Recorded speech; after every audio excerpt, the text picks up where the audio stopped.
Star Report. I'm your host, Star. Welcome to the show. Folks, it is Wednesday evening, and we are going to go so slow tonight. So slow. Two topics, all right?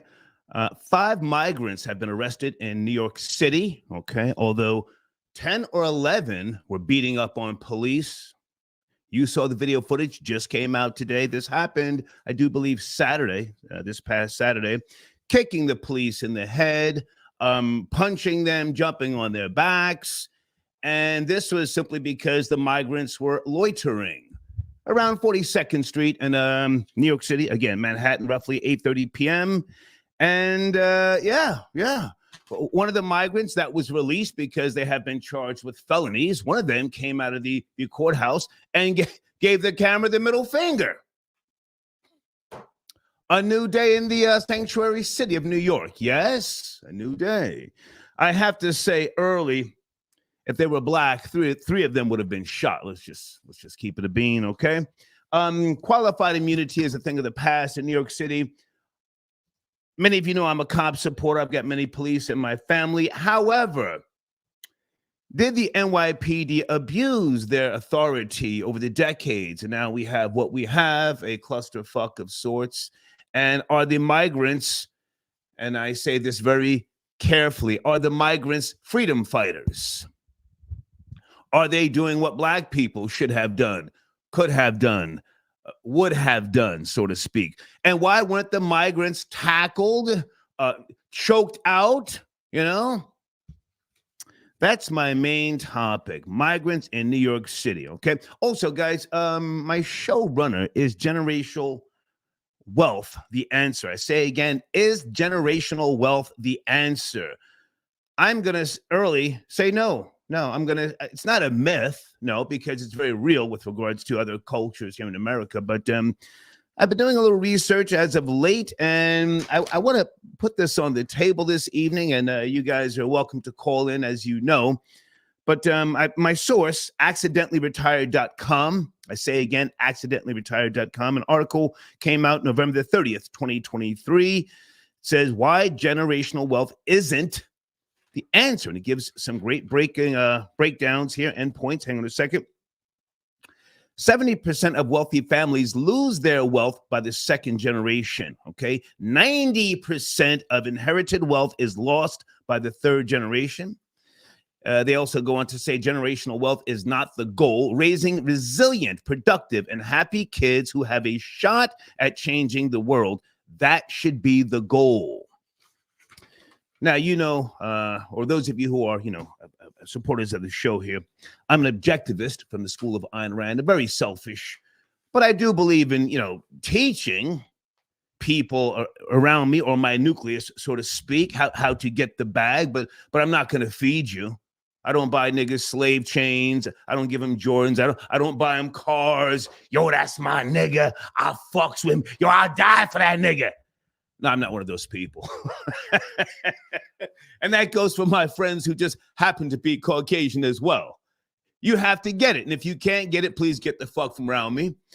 I also know people who I would say are more so associates, not really friends, who have been given things by their parents. And most of them, if not all of them, don't know how to make money nor spend the money that was left to them. Now, that's not a shot, but, just because you were left something or given something does not mean that you are a boss. I'm a boss. I'm self-made. I'm from New Jersey. You know this already. So that's my show runner. And I want to possibly address what I perceive to be hustlers of the Black and Hispanic communities. Generational wealth hustlers. Oh, they tell you what to do. They give you all the talking points and, this is what you have to do. But then we have people, and let's keep it real, people who have acquired new money, not old money, and they are the dumbest sounding people. I don't want to give any examples in particular because this is not, necessarily pointing towards anyone, but there are many people that we see on social media, entertainers. Let me just say entertainers, athletes, talking about generational wealth, but these are also the people that have problems with the IRS. They're buying the family cars and homes, and then they go broke, and then the divorce just cleans them out, and then they want to help. Then they want to help. Is generational wealth the answer? Again, it's not a myth; it's very real. But let me read something else here also. For those who have a vast knowledge of generational wealth, please call in if you will. Do people understand the federal estate tax? Do they know the difference between a gift tax when you leave something to family, children? I don't have any biological children, but if and when I do, I'm not going to just leave them a fucking, what I've acquired, what I have achieved. No, they may come from a bad egg, and they may just tear through everything, destroy my legacy, hate me, if you will. Okay, those are my two topics this evening. Also, Florida Boy Jay just sent me a text, guys. I did not listen to one of Benzino's response tracks to Eminem yet. If anybody wants to call in, chime in, please do so. But I have not heard the track yet. Is it trash? Area code 202. Good evening. It's Wednesday. Are you there? 202. Crown from DC. I'm here. Start with a do. Live chat if you hate harder. Great to hear from you, sir. Two topics tonight. The migrants in New York City. Did you see the video? There's video footage, Crown. I didn't see the video. I'm at work, so excuse the noise in the back. I'll talk very quickly. Okay. I didn't see the video, but what you're describing sounds beautiful. I mean, this is what Mayor Eric Adams gets for allowing these the Democrats to hey, listen, migrants want to come up here, sure, and he went along with it. So this is what you get, and you may have bitten off more than you could chew. So I look forward to seeing more stories about that. But as it pertains to the generational wealth, hang on a second, Crown. I just want to say this because I respect your opinion. We have great conversation.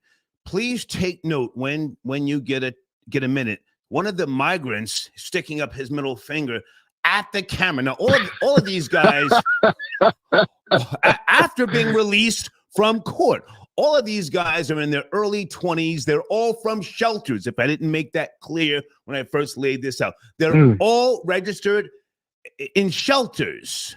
They're not foundational Black American. They're not Jamaican. They're not Panamanian. They're not anything other than migrants in shelters. I just want to say that, and whenever you get time, go ahead.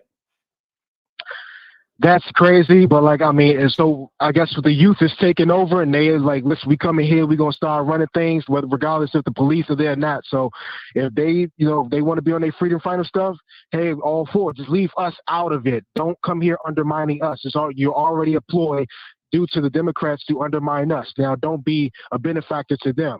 Do what you got to do. Leave us out of it. That's all I can say about that. But as it pertains to generational wealth, please, are you saying, what do you mean by generational wealth? Does it work? Like, what do you mean? Well, I've got a bunch of notes here. This is something over the decades I myself have always been very just dismissive of, because again, I don't believe that just because something is left to you that you are going to necessarily turn out to be just as strong, brilliant, hardworking as those who left it for you.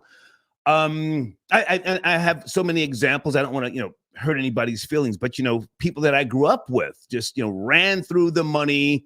Some in the penitentiary, some drugs, and I think that if you are not, if you don't have some type of system, that's what I'm looking for, system or network, and you don't utilize that network, if you will, then you can run through it all and you can throw it all away. I just don't feel that leaving something to your offspring is the right thing to do. That's what I'm saying. Well, I think that goes in hand in hand with having discipline and teaching discipline.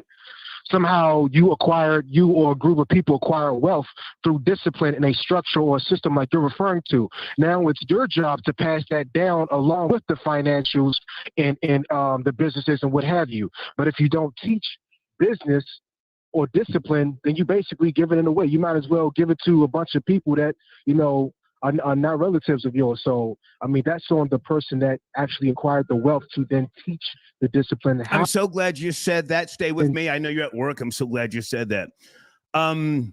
Byron Allen recently put in a bid to purchase all of the Paramount properties. Byron Allen, his swag, shall we say. Right. But Byron Allen and other men of color who reach a certain, status or plateau in life, they're not married to black women. Snow bunny lover. I was born by a snow bunny, but now, it's a little layered. So when you're saying we, who exactly is we? Because that money or that wealth, that wealth and that network, if you will, if you're not tuned in or groomed in that network, you might fuck around and you might just want to be a rapper, a producer, or a goddamn athlete. Go ahead. Right. But see, now you can be whatever the hell you want to be. But when you speak about generational wealth, I think about lifetime, like generations. So it's not just, it's not just the son, it's the grandson and the great grandson. So the son could be a rapper, but guess what? I have enough money left over. This business will be here for decades, possibly centuries, to where our great grandkids will be successful and be fine with it. But again, it goes back to having discipline and teaching discipline. You can be whatever you want to be. I could teach that all day, but have discipline while you're trying to attain whatever you're trying to attain. And understand that that's not the only career path that you can have. And also understand that you are not here to squander all of this money. That's that goes with the system as well. So I agree with you. It has to be a system in place, but discipline, I think, is the key word. Mm-hmm. Okay, I'm going to give you the last word. You know this. I hear you, and I respect what you're saying. But are you talking about the collective or the individual? Acquiring and leaving generational, or acquiring wealth, riches, assets, if you will, currency, hard cash, gold, whatever. Acquiring those things as a individual or a couple, and then leaving them to your offspring, shall we say. Is that more so an individual family, or are you talking about for the collective of Black people? Well, it depends on where your mind is. That's number one. Are you for the Black liberation struggle, or are you not? Because if you are in a position like a Byron Scott, you won't be with a snow bunny and passing your money down after you pass away. So, but if you are the total opposite of that, then you would have schools, businesses, supermarkets, hospitals, and things of the nature put in place already with your name on it. So I would speak to, it depends. Everything varies. Are you a single man? Are you a single woman? Did you and your brother come up with this business that created generational wealth? It depends on who, singular or a group, created a generational wealth. But again, like I say, I think it starts and goes and it boils down to having discipline and teaching discipline. Okay. Not just saying, I made it and now I have enough to pass down to my kids. No, I'm gonna make sure that they understand to have a business mindset or discipline discipline mindset in the way the world works, so that they don't just squander it away doing some silly stuff. So, especially being with a snow bunny like Byron Scott. Very well said. Thank you for tapping in, Crown. Thank you, man. Yes, sir. Yes, sir. Okay, thank you. Okay. Deeds, what's going on? Is someone deleting comments in the live chat? No one should be deleting comments. Deeds, whoever that person is, just block them, sit them down. Folks, if you are a sponsor, do not delete or block anyone in that live chat, or your wrench will be removed. That's not what a wrench is for. Promote your business, but do not remove any comments and do not delete anyone.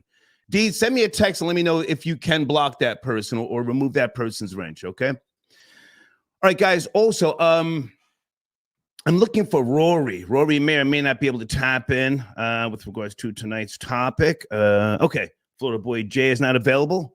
Hang on a second. I think I got my main girl on the trigger. Dana, are you there? Okay, hang on a second. Let me fix my audio. Hold on a second. No. That was me. I was muted. Oh, okay. What's popping, girl? Let's go. Yeah, I just did my show. and I talked about the savages in New York City beating up law enforcement. Oh yes, they're savages. And I also had a guest, Ashley Ramos, who was running for a congressional seat in Illinois, because we are being invaded by savages. I'm sorry to say that, but so yeah, I have a problem with the illegals attacking law enforcement, because if those were 5 or 11 Black boys or males, they would have been shot on sight. They would now be with Jesus or in the bosom of Abraham. Yes. Go ahead.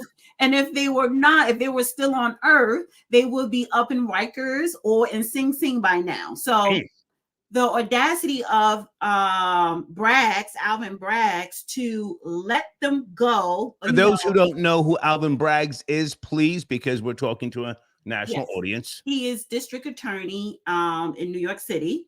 Okay. And he allowed for the illegal migrants to be released without bail, because they have that new bail reform where there's no bail. So it's up to the prosecutor office to keep or release. Okay. And they're saying the reason why they released them so that they could gather more information. But by that time, because they're supposed to give you a court date, the savages are not going to be nowhere to be found. So I said New York City is an S-hole right now. And people are literally pooping in New York City parks and putting cups of urine on people's doorsteps. So it's a mess. Well, now hang on a second, because on your platform, The Real Dana on YouTube, you do deep dives on the migrants, not just in New York City, but also in Chicago. Many of them in Chicago have chose to go back to where they came from. They don't want to deal with the cold and these living situations in the shelters. Yes. Yes. And those were mainly the migrants that were families, the husband, father, and kids. A lot of them probably had kids, but the majority are still coming. So it was like a very small percentage that were actually deciding to leave. They probably went to another state that's probably a little, more pleasable as far as the weather. But they're getting too many benefits. They're getting free cell phones, health care. Well, hang on, Dana. You are a proud woman of color. I get that, but come on, let's talk business here. These people are coming here to work.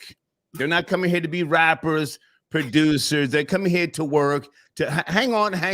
They get the bag. They want to wave their flags of corruption. Yes, I'm saying flags of corruption. They want to ride around on scooters, snatch pocketbooks, shoot each other, and rep the real. So what are you saying? You're saying, nah, they're a little too gangster? What are you saying? They're coming here to be YouTube content creators. Yes, I'm on Twitter. I don't see that. I'm on Twitter heavy. I follow people who are at the border interviewing the illegal migrants. So one of them wants to come to New York, Uber driver, and then save up money to send back home. Another person, she's from somewhere in Africa. You're freezing, Jenny. Your camera's freezing. I'm sorry. There's something with my Wi-Fi here. Now? Okay, go ahead. Okay. So, and then she wanted to be a creator. And you have a lot of, I don't know what is going on. It's my Wi-Fi. It's me. Okay. Well, if you get time, call back in. But I hear what you're saying. That may be a few, but for the most part, these people want to come here and work. I'm not rooting for them. No, I'm just being objective with regards to why they want to come here. Yes, I think they're animals to beat on the police. And it was 8:30 p.m. And again, they were arrested, and they're looking for 5 more. Thank you, Dana. Her line shut off. Okay, guys, if you're just now tuning in, January the 27th is when this happened in New York City. Okay. 220 West 42nd Street. Whooping up on the police. Damn. Food, peace, and self-care. Got you donation. You're on the line. What is your area code? Food, peace, and self-care. What area code? I want to make sure I get you on the line. 917, sit tight, 917. That may be he or she. Okay. Crown, thank you for your donation. Okay. Charlie, I got your donation. Okay. Lights, Journey, go Niners. Okay. He's talking about the 49ers with regards to the Super Bowl. Gangster of Love tapping in. Okay, you want to call in Gangster of Love? Okay, do you want to call in? I mean, you know, there's nigger rich and there's wealthy. There is a difference. People have said that long before Chris Rock. Chris Rock, I think he and I are the same age. You know, we come from that era where people would say something like that. You know, there's blacks and then there's niggers. But a lot of you guys, you think he's the only one that said that. But thank you, Gangsta Love, for your donation. Okay. And Deeds, the person who was removing comments and deleting comments, the wrench, just take the wrench away. I can't deal with that right now. Okay. Area code 917. Are you there? Good evening, 917. It's Wednesday. Yeah, I'm here, so I'm here. How are you, man? Can you hear me? Yes, sir. Loud and clear. I'm good, brother. I'm good. Can you hear me? Yeah, please don't call me brother. That offends me. Don't do it again. Go ahead. No worries, so I've been listening to you for a while, man. From on the radio to now you have your YouTube channel. Definitely following.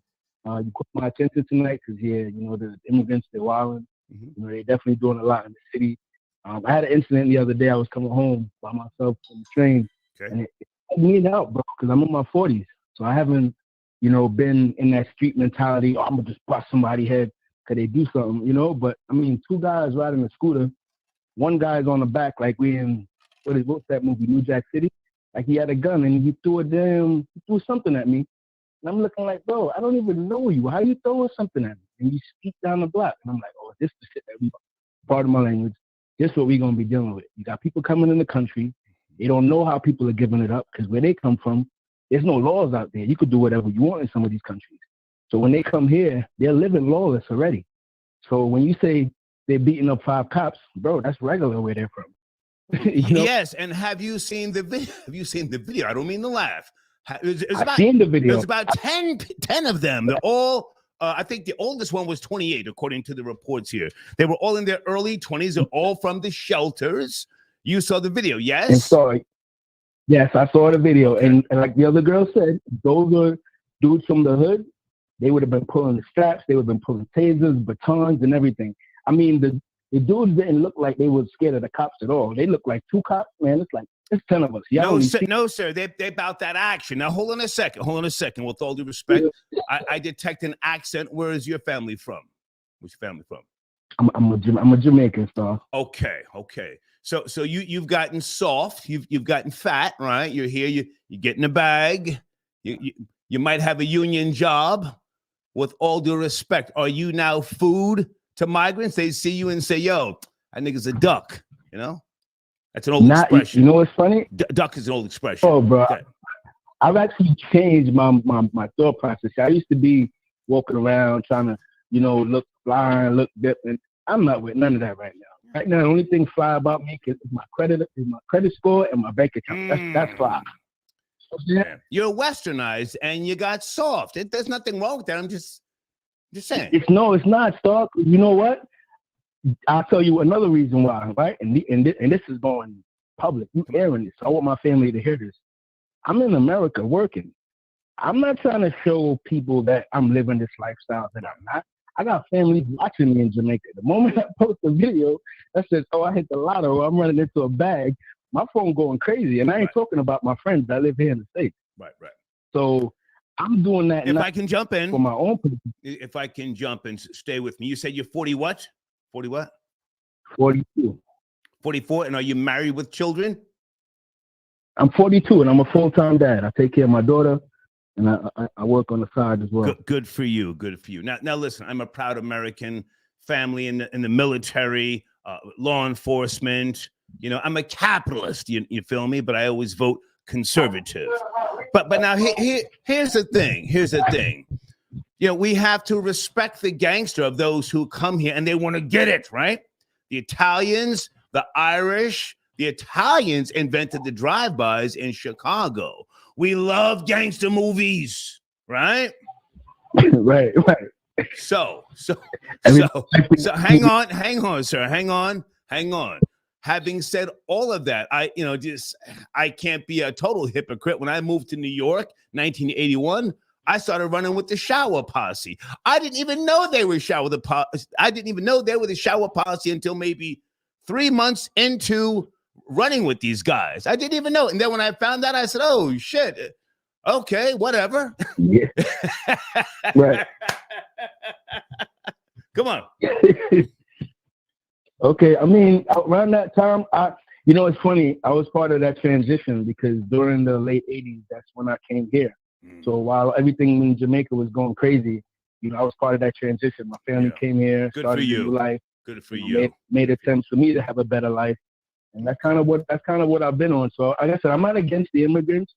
I'm more against the fact that they're all coming here and they have not been screened, scanned, scrutinized for nothing. Yeah. That's the part that's going to leave that gray area where you're going to see incidents that happen. Incidents that happen to me is going to happen. Because sounds like thousands of Tony Montanas from the film Scarface. Thousands. That's exactly what it is. A lot of these guys, but don't take that away from them though, because they work hard. Respect the jokes. I say this to every American that's here, that's living off the government. Right. Look, they come in here, they're gonna get that government money, and they're gonna get their money off the books, and they're gonna be doing better than all of them. Okay, listen, I hate to cut you short, man. Thank you for the call, and stay out of the way because they may see you as food, man. Stay out of the way, all right? That's a fact. Thank you. Yeah. Migrants look at him and say, "Yo, this duck ass nigga's food, man. Take his shit." Somebody was on a hold here who sent in a donation. Area code 347. Are you there? 347. Thank you for your patience. Good evening. What's good, big nigga? What's good? Sitting here talking about the migrants and generational wealth. Is it really the answer, or is that overhyped? Is that not obtainable by a certain culture? Generational wealth. Well, it's not the universal answer, but it's a base start, and I think it will help build what we call a black community. I'm from Jamaica, and my parents, they're not leaving nothing from you. You got to get it on your own. Yeah. So it's generational wealth. But my family is going to start with me, and I have life insurance, the internet banking concept, and you can set it up where when I die, my death benefit can enroll in another policy for like my grandkids, and you keep doing that until the next generation. You can put it to a trust, and you can make sure they don't blow the bag, and you just keep it going, just like the Jews and all these other people do it. You said you're Jamaican. Were you born here or in Jamaica? And how old are you, sir? I was born in Jamaica, but I came here in 2002. I'm 35. 35. Well, listen, man, I mean, I'm an older man. You know this already, but one of the reasons why I clicked and linked up with these guys who I didn't even know they were shower posse back in 1981 is because they had what I considered to be similar upbringings and family values. They ate with the family at the dinner table at 6 p.m. Yep. So you gotta get home. Yeah. So I overlooked, some of the bullshit, and then I said, hey, okay, so they're doing a lot of crazy shit, but hey, we connect. You feel me? When you said a black community, is that what you said? Yes. So now Jamaicans are trying to be interwoven with foundational black Americans in some type of community in America? I don't believe that. Well, I don't believe that. Well, here's the thing, Star. So differently from you and other people that can recognize a Jamaican by, just the swag and the way you walk. If a cop roll up on me, I'm black first until I open my mouth. That's a fact. I don't get intertwined with all this FBA and all this Jamaican. And no, I'm here. If that's the case, I would have been back at yard doing my thing. But I'm here in America, and it's great here. I love it here. Mm-hmm. I've been able to take care of my aunt until she died. Nice. So nice. I'm black first, and people are gonna perceive me that way until I open my mouth and I tell my background. And then those people will then try to separate me as a Jamaican and say, oh, you're different than the black people here. And, you know, there's hardworking Yankee people here too. So I don't try to get into that. So that's why I just said, you know, I just use the term black community because I don't feel like I'm that separate, you know, because I'm in their territory, getting a bag and doing way better for myself and helping my people out, you know. So I'm not. Are you married, sir? Are you a father? Who am I talking to? I've been married before. I'm not a. I wasn't a father in that relationship, but I got one in the oven right now. So, you know, I will be married. Were you married to a Yankee girl or a Caribbean queen? You can call her Yankee because she wasn't. Sir, say it again. You married a Yankee girl, yes? Yeah. It was a Yankee girl, you defied your parents. They told you don't bring a Yankee girl in their home. You did it anyway, and now you're divorced, yes? Facts.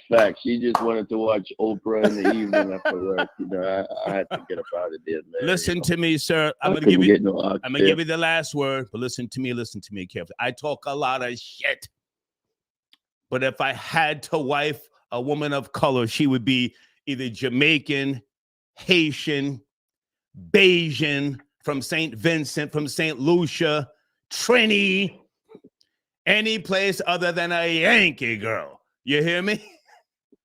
Facts. Yeah. That's why my current one is from man. Guatemala. Yeah.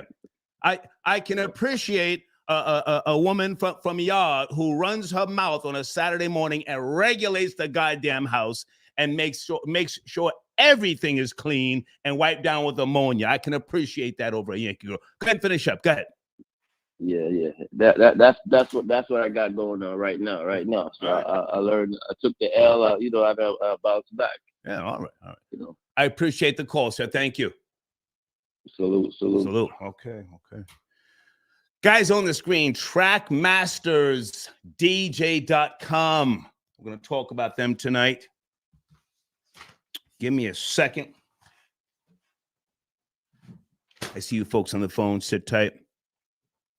Mixcloud.com/Trackmasters DJ. That's where you want to go. Okay. It's the #1 DJ system. Okay. In South Florida. #1 source for DJs and party entertainment. Okay. In my community section, we're going to be posting every week something that they're doing different. Okay, TrackmastersDJ.com. And I want to welcome them back to the Star Report. They were a sponsor a while back. Okay, they specialize in freestyle, Miami bass, dancehall, EDM, and hip hop. Okay, make sure you tell them I sent you. Dana, I see you. Sit tight, Dana. I'm going to get you back on the screen in a second. Is it Dale City? I got your donation. Thank you for tapping in. Okay. Kenny, I got your donation, sir. Thank you for your support. Blade says they dare not attack cops in their home countries. Well, the cops are down with the corruption for the most part. Blade, if you really want to, have that conversation. So they're used to putting hands on the cops. Yeah. Let's go to area code 845. Good evening. We're talking about 2 topics this evening. 845. Are you there? Star, what's going on, man? How you doing? Yes, sir. Thank you for your support. Good to hear from you. You got it, man. You got it, man. The new niggas have arrived.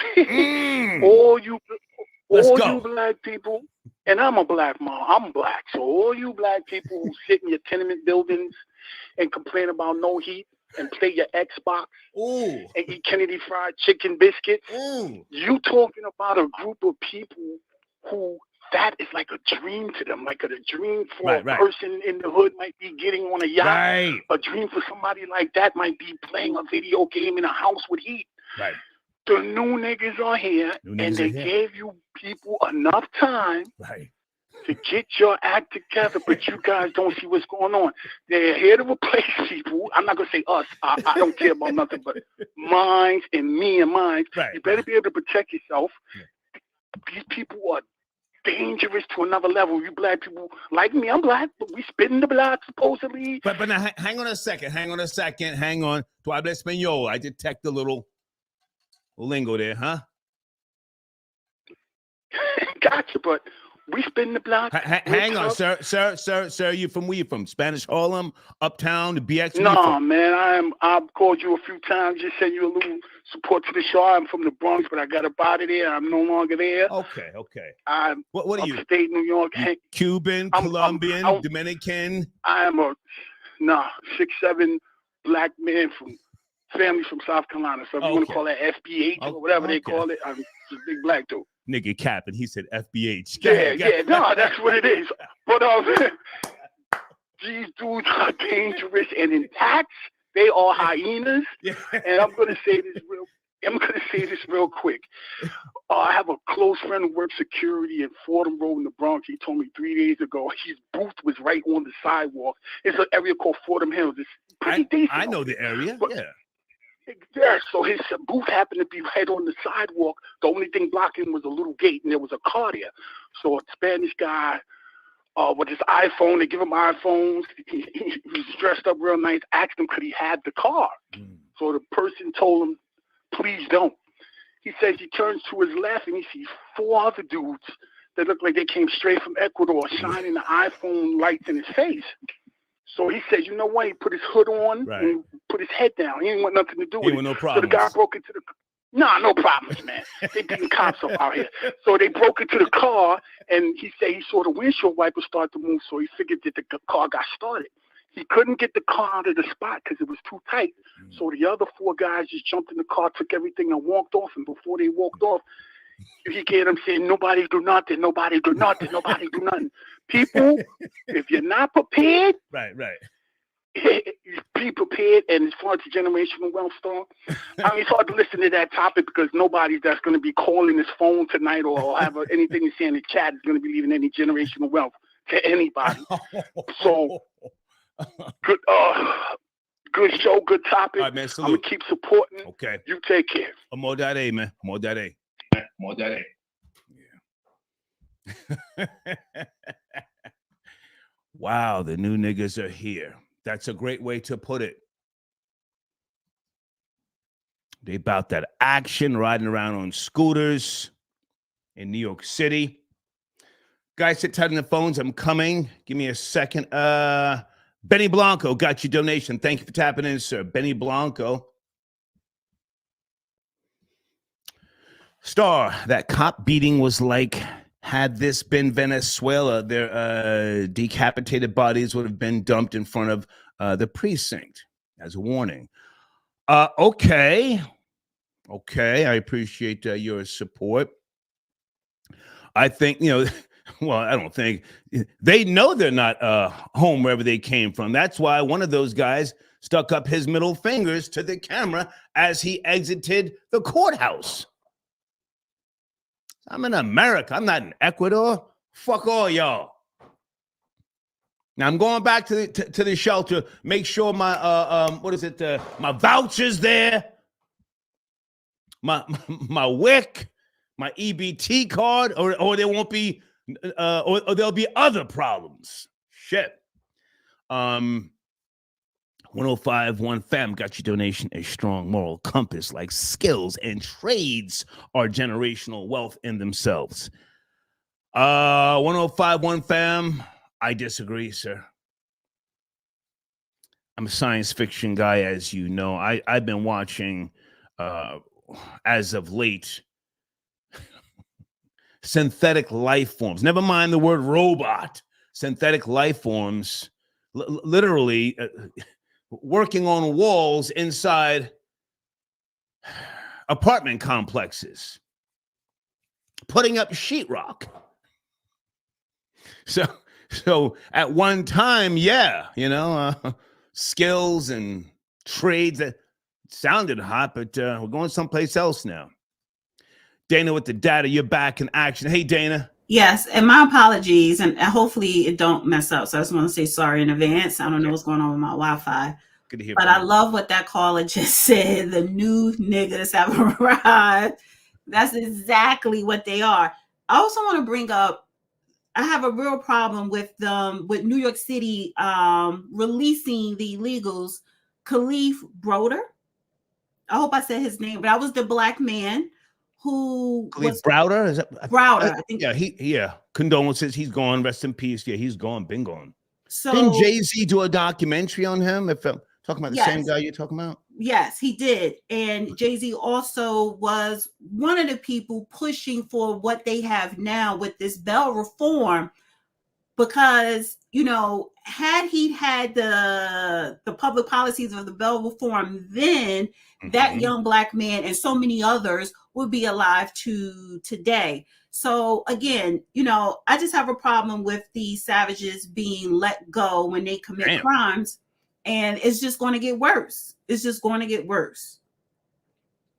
And as far as and as far as the generational wealth, the illegal migrants, they're receiving generational wealth.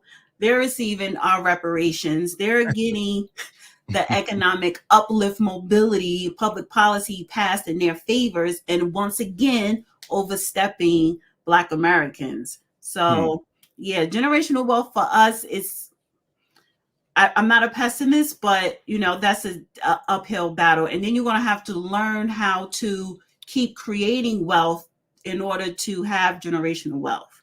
Well, hang on a second, Dana. I don't want to confuse reparations and handouts and all that sort of jazz with generational wealth. I want to make sure that we stay on topic. I'm talking about, you know, people, families who leave assets and money and other things to their offspring. I want to focus on that.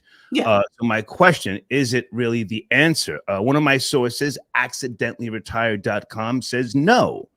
It says it isn't the answer, and it gives great breakdowns. They did a study. 70% of wealthy families lose their wealth by the second generation. 90% of inherited wealth is lost by the third generation. The second and third generations who have been raised wealthy and thus much differently than the person who made the money to begin with behave differently. And that hurts the family fortune. So it's not like, you know, all Caucasians who come into money, you know, remain wealthy. Yeah. And I think that's where some of the misunderstanding comes in. However, they do utilize the network. Yes. Even when they go broke, they utilize the network and they align themselves with other people, you know, from their group and or culture who have a common interest, a similar goal.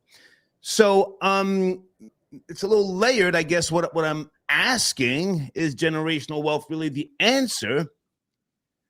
We've got a generation of people that coincide with the dominant genre right now, rap music. And if you ask me, they're not about becoming doctors, lawyers. They're not about becoming judges. They're not about opening up high income earners. Well, they're not trying to open, you know, bodegas and things like that. They're just trying to get the bag fast. And I'm not trying to broad stroke and say all of them, but, you know, a good amount of them are trying to become entertainers, sports athletes. And I just don't know if generational wealth is the answer. Please. Yeah, and thank you for saying that reparations, generational wealth is two separate things, because it is. However, the reason why I brought it up, they are trying to marry the two because they think that will solve generational wealth, particularly with Black Americans. However, it does not. And it is about network, because I also read a New York Times article where it was different families, but they were all Caucasian. And this one white man lived in Alabama, works for like Walmart or something like that, a grocery store. But he's saying he's struggling, even though he has $250,000 sitting in the bank, and he doesn't consider that generational wealth. So, or even enough for retirement. So again, it is about how you were raised, your culture, your habits. Do you know how to manage money? And you're right. a lot of people, no matter what background you are, they end up losing that generational wealth in the second or the fourth generation. But are you homeless? You know what I'm saying? No, they know how to live decent. They just may not have anything to pass down to their children or grandchildren. So I think it's more so lifestyles and how you were raised and understanding how money works. What about if the kids ain't shit? What about kids ain't shit? Yeah. Listen, I got hang on. I got 1.9 million. I'm just somebody could say this. I got 1.9 million in the goddamn savings. I got 2.8 million in my business checking. But my kids ain't shit. What do you do? I have you leave that to the kids? You know they're gonna squander it. What do you do? I have 2 kids. Fortunate for me, I have 4 grandkids, so I'm not a millionaire yet, but I've had that same thought in my head. So what I do is there are things that I set up in my grandkids' name, but at the same time, listen, if you know, you may leave it to your kids, and if they, you know, squander it away, that's their business. I'm no longer here. Mm-hmm. But yeah, that is a question that parents do fight when. Sometimes parents don't leave their kids nothing. Like, hey, I made this money, you go fend for yourself. I ain't leaving you nothing. Yeah. and it is my business after I'm gone, because I worked hard for that. Yeah. And if I know you're a fuck up, if I know you're stupid, if I know you're as dumb as the day is long, why the fuck would I leave it to you? Anyway, gotta finish up and promote your brand new channel, The Dusty Chronicles, please. Right. One more thing, though, and then taxes, because someone like Judge Joe Brown, he's leaving one of his sons just $1. So, I mean, again, it's a lot of things that go in with that. But go to The Dusty Chronicles. That is a new channel, and I'm trying to get subscribers and build that out. I want to get to 500 subscribers by the end of February. So go to The Dusty Chronicles. And you will also find me, therealdananetwork.com, which is my website. Thank you, Dana. Thank you. Okay. All right. Dana with the data. Okay.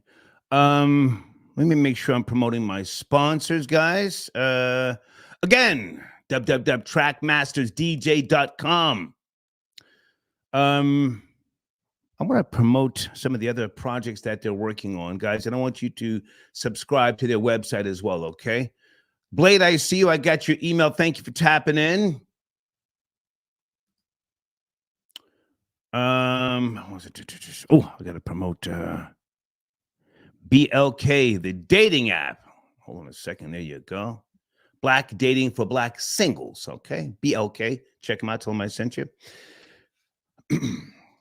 Alexander, I got your donation. Thank you for tapping in. Call in. Oh, wait a minute. Here's somebody else I'm going to get on the line. Call in, Alexander. I thank you for your support, sir. Rory, area code 347. Good evening, Rory. Yo, Star, what's up, man? Checking in for the Big Mango. Mm-hmm. It's ain't the Big Apple no more. It's the Big Mango. You know, the Central Americans taking over. They throwing bottles and stuff at black people up the back of the scooter, you know, throwing Hostess cupcakes at black people and stuff, you know. You and I spoke earlier, Rory. I want your A game tonight. Let's leave the trolling off the table tonight. The migrants. Yeah, that's a fact, though. Migrants. I saw roughly 10 or 11 beating up on 2 police officers. This happened on the 27th in New York City, Times Square to be precise. 5 of them were arrested, and they were looking for 3 or 4 more. One of them, and when he came out of the courthouse, he gave the camera middle finger. Talk about no respect for the United States, please. Yeah, you know what, Star? That you can't even call that arrested. How was that arrested? Detained. That's not arrested. No. You know what I'm saying? Anytime in my whole life, I got arrested for a lot less than that. I went to jail. People had to bail me out. I had to sit in that goddamn place with a bunch of smelly-ass minorities and shit, you know, in the tombs or up on... Watch the language, Rory. Watch the language. We're having a good conversation. Pull it back, please. Go ahead. Yeah.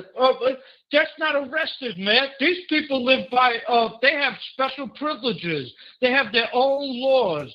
There's not a way in hell me, you, Tyrone, or, Brandon, from the Upper East Side would have gotten away with kicking police officers in uniform in their head on the ground on video. None of us would have got away with that. We would have had $100,000 bail on our head, if any bail, and we would have been remanded into custody, and we would have been sent to the Rock. That's just the way it is. But this whole thing is out of control, crazy. I don't even know what to say with that. Hang on a second, because your governor has stepped up and she wants them deported. But now, at the same time, she and Mayor Adams last year, they were asking the public to give migrants a room in their homes, in their houses. Yes? Yeah. Yes. Yeah, she's a white Jezebel. Most white people don't like her, don't support her. We voted for Lee Zeldon for governor. Most black people in the city voted for Lee Zeldon as well because they weren't down with the no bail law. It affects them worse than anybody else. So I don't really believe the elections in this city and in this country at the present time. I think it's corrupt. I don't think people voted for her. Nobody knows who she is. She's a Jezebel white hoe, and we don't like her. And she passed something that said she's going to give state jobs to the illegal aliens, right? This is her newest thing. She's going to give state jobs to illegal aliens, and what she's going to do is she's going to drop all prior requirements, meaning no education, that doesn't matter, no prior job experience, that doesn't matter, and you don't have to be proficient in English to get a state job. Now, for the last 100 years, all of us who have applied for state jobs have had to go through that rigorous process of giving them all that information and qualifying. But all of a sudden, all of that is thrown out the window for a bunch of no good. I'm going to watch my language. Yeah, watch your language. We're having a good conversation. Yes, I will. Take it easy. No good, parasite, social service sucking Central Americans and South Americans. You know what I'm saying? Now, hang on a second. You're an older man. You own real estate. I don't want to snitch on you, but you own real estate in Manhattan. Right. You're a father. So you're moving different now. You talk that gang on gang stuff, but you're a friend of mine, but you can code switch. So you see the migrants now and you say, whoa, these guys are a little too real. They're moving like the drill rappers. Some of them are drill rappers. I have to ask you with all due respect, would you, someone like yourself, and don't take this the wrong way, would you now be food on the streets for these young migrants? Yo, that's a white guy. No, run his pockets. Oh, hell no. Nah, man. They subservient to white people. They ask us for jobs. They want to get, they're very friendly to us. They deliver our food. They beat up white cops. They beat up white cops. What are you talking about? Nah, son, they ain't robbing white people. They're not beating up white people. No. Rory. No. Rory, hang on. You're not listening. They beat up 10 of them, white cops. What are you talking about? Those were not Irish cops. Those are not New Yorkers. If those were Irish New York cops from the Bronx, guys who were born here from Brooklyn, from Garrison Beach, from Rockaway Beach, from the Bronx, or from he's in denial. West Side of Manhattan, those would have been 5 fried tortillas on the ground. They would have got their ass smoked and kicked. You know what I'm saying? All the Irish cops, all the New Yorkers, they already left the force, or they're leaving as we're speaking. These white cops that you say, these are like I don't know. They're from the suburbs. They are not Irish cops. These are not the type of paddies that will bust you over the head with the billy club or shoot your ass and put you in the back of the paddy wagon and leave your ass there for 8 hours. Okay. So the question, it's a different police force now. The question, Rory, if they see someone like yourself, would you be food? They're running down on whoever, however. They're not even discriminating. They beat up cops. That's a fact. I'm telling you the God's honest truth. I worked with these people for the last 15 years. The new surge, these are pure criminals. The new surge are pure criminals. They're not looking to work. They're looking to just get a freebie and continue on scamming and robbing people. But in all honesty, when I work with them, the first thing they say to me is black people are lazy. Right. That's the first thing they say to me. But you never answered the question, Rory. People, hey. They never lived around black people. I appreciate you, Rory, but if you're not going to answer the question, I got to take some other calls. Answer the question. No, I'm telling you the truth, Star. That's the God's honest truth. These people are prejudice. You can't answer the question. They are prejudice. Answer the question. Come on. What? Am I worried about them? Or would someone like yourself, Caucasian, be food to these migrants? They beat up cops. You can sit here and say, tomato, the cops weren't this. They beat up cops, 10 of them, ran down. Bum, bum, bum, bum, bum. Answer the question, please. Star, I swear, be honest with you, Star, the way I feel and the way I am, I would never be food to anybody. Okay. I don't care if I'm 59, 69. I'll carry that thing on my hip when I get a little bit older. I'm still in my 40s. Gotcha. No, I'm not food to anybody. And it's really the truth. They look at white people different. They're stupid. If you notice, a lot of them South Americans or Central Americans, they're very stupid. They're like born in the mountains, never went to school. Okay. They don't know anything. You know what I mean? They don't know anything. They have a pre-prejudice already in their mind that white people are some sort of superior thing in America and black people are some sort of inferior thing to them. Gotcha. All right. When they come here... Rory, I got to take other calls, man. I appreciate you. Appreciate you. Thanks for tapping in. Thank you, man. That's the truth. Okay. Salute. All right. White boy Rory tapping in. Well, he was stuck on that question. It's my homie, but damn, man, them migrants beat up cops. Boy. Guys, BLK, that's the dating app for black singles. I am happy to have them as a sponsor. Please go there. Tell them I sent you.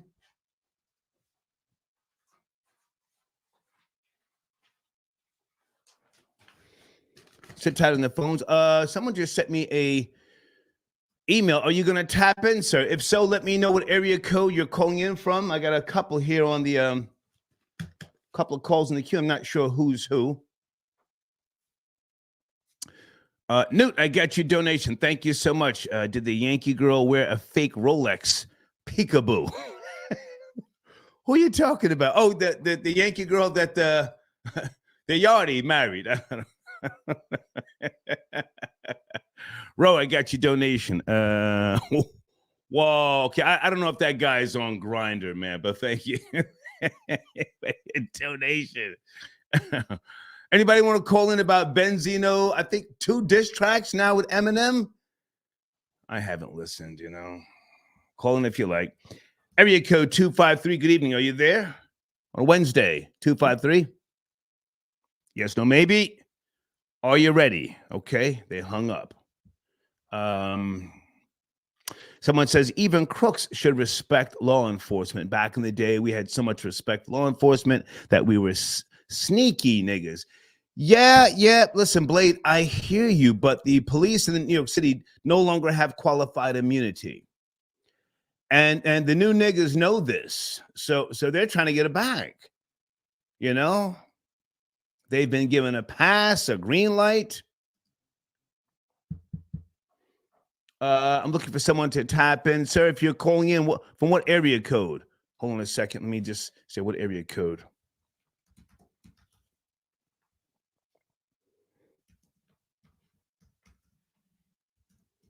I would love to get him on the line. He's a very smart guy, and he's got a lot of knowledge in this particular area. Let's go to 615. Good evening. 2 topics on the table tonight. Are you there? 615. Good evening. Star, how you doing, sir? Good. Who's this? This is my first time calling, man. It's crazy. I got on. Okay. Dating for black singles. Yeah, BLK. Okay. You know, I would like to look at that for myself. Say, sir, that's not the topic tonight. That's one of my sponsors. You can go there, check it out. There's a link in the community section. The topics tonight are the 5 migrants charged with beating New York City police officers, or generational wealth. Is it really a thing, or is it a myth? Is it the migrant thing? I'm a little older. I'm okay. A little older. Go ahead. You know, I grew up with the, African medallions. We used to, advocate for the people in the, continent. So it's kind of crazy now that we go through this thing now where we have this animosity between migrants and I guess what they call FBAs now. So that's a problem. I think that's a very problem that we have when we're having this type of. Sir, with all due respect, I appreciate you calling in, but are you high? Yeah. What are you talking about? The migrants are not from Africa. Oh, no, I'm just a little from Venezuela and other places. What are you talking about? Africa? So you're talking we have about medallions. We're not talking about the golden era of hip hop, sir. Did you see the video? The migrants beating the police in New York City?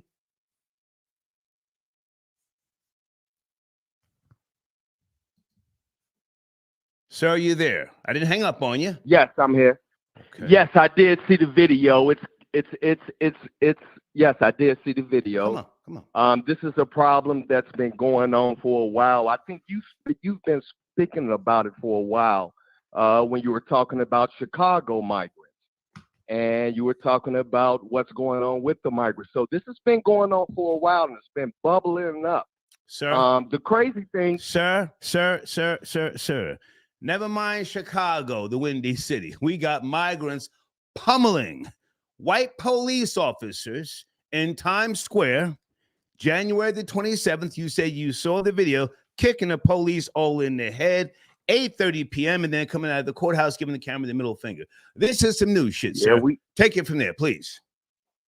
Yes, sir. I think we have a problem with our dealing with so far as our security as Americans, all right. Black Americans, Spanish Americans, Jewish Americans, and all of that. And we really have to get this border issue. And, I myself was kind of ignorant. Sir, you sound like you're high on giraffe pussy. Thank you. Let's get him out of here. What the fuck is he? What's that nigga talking about?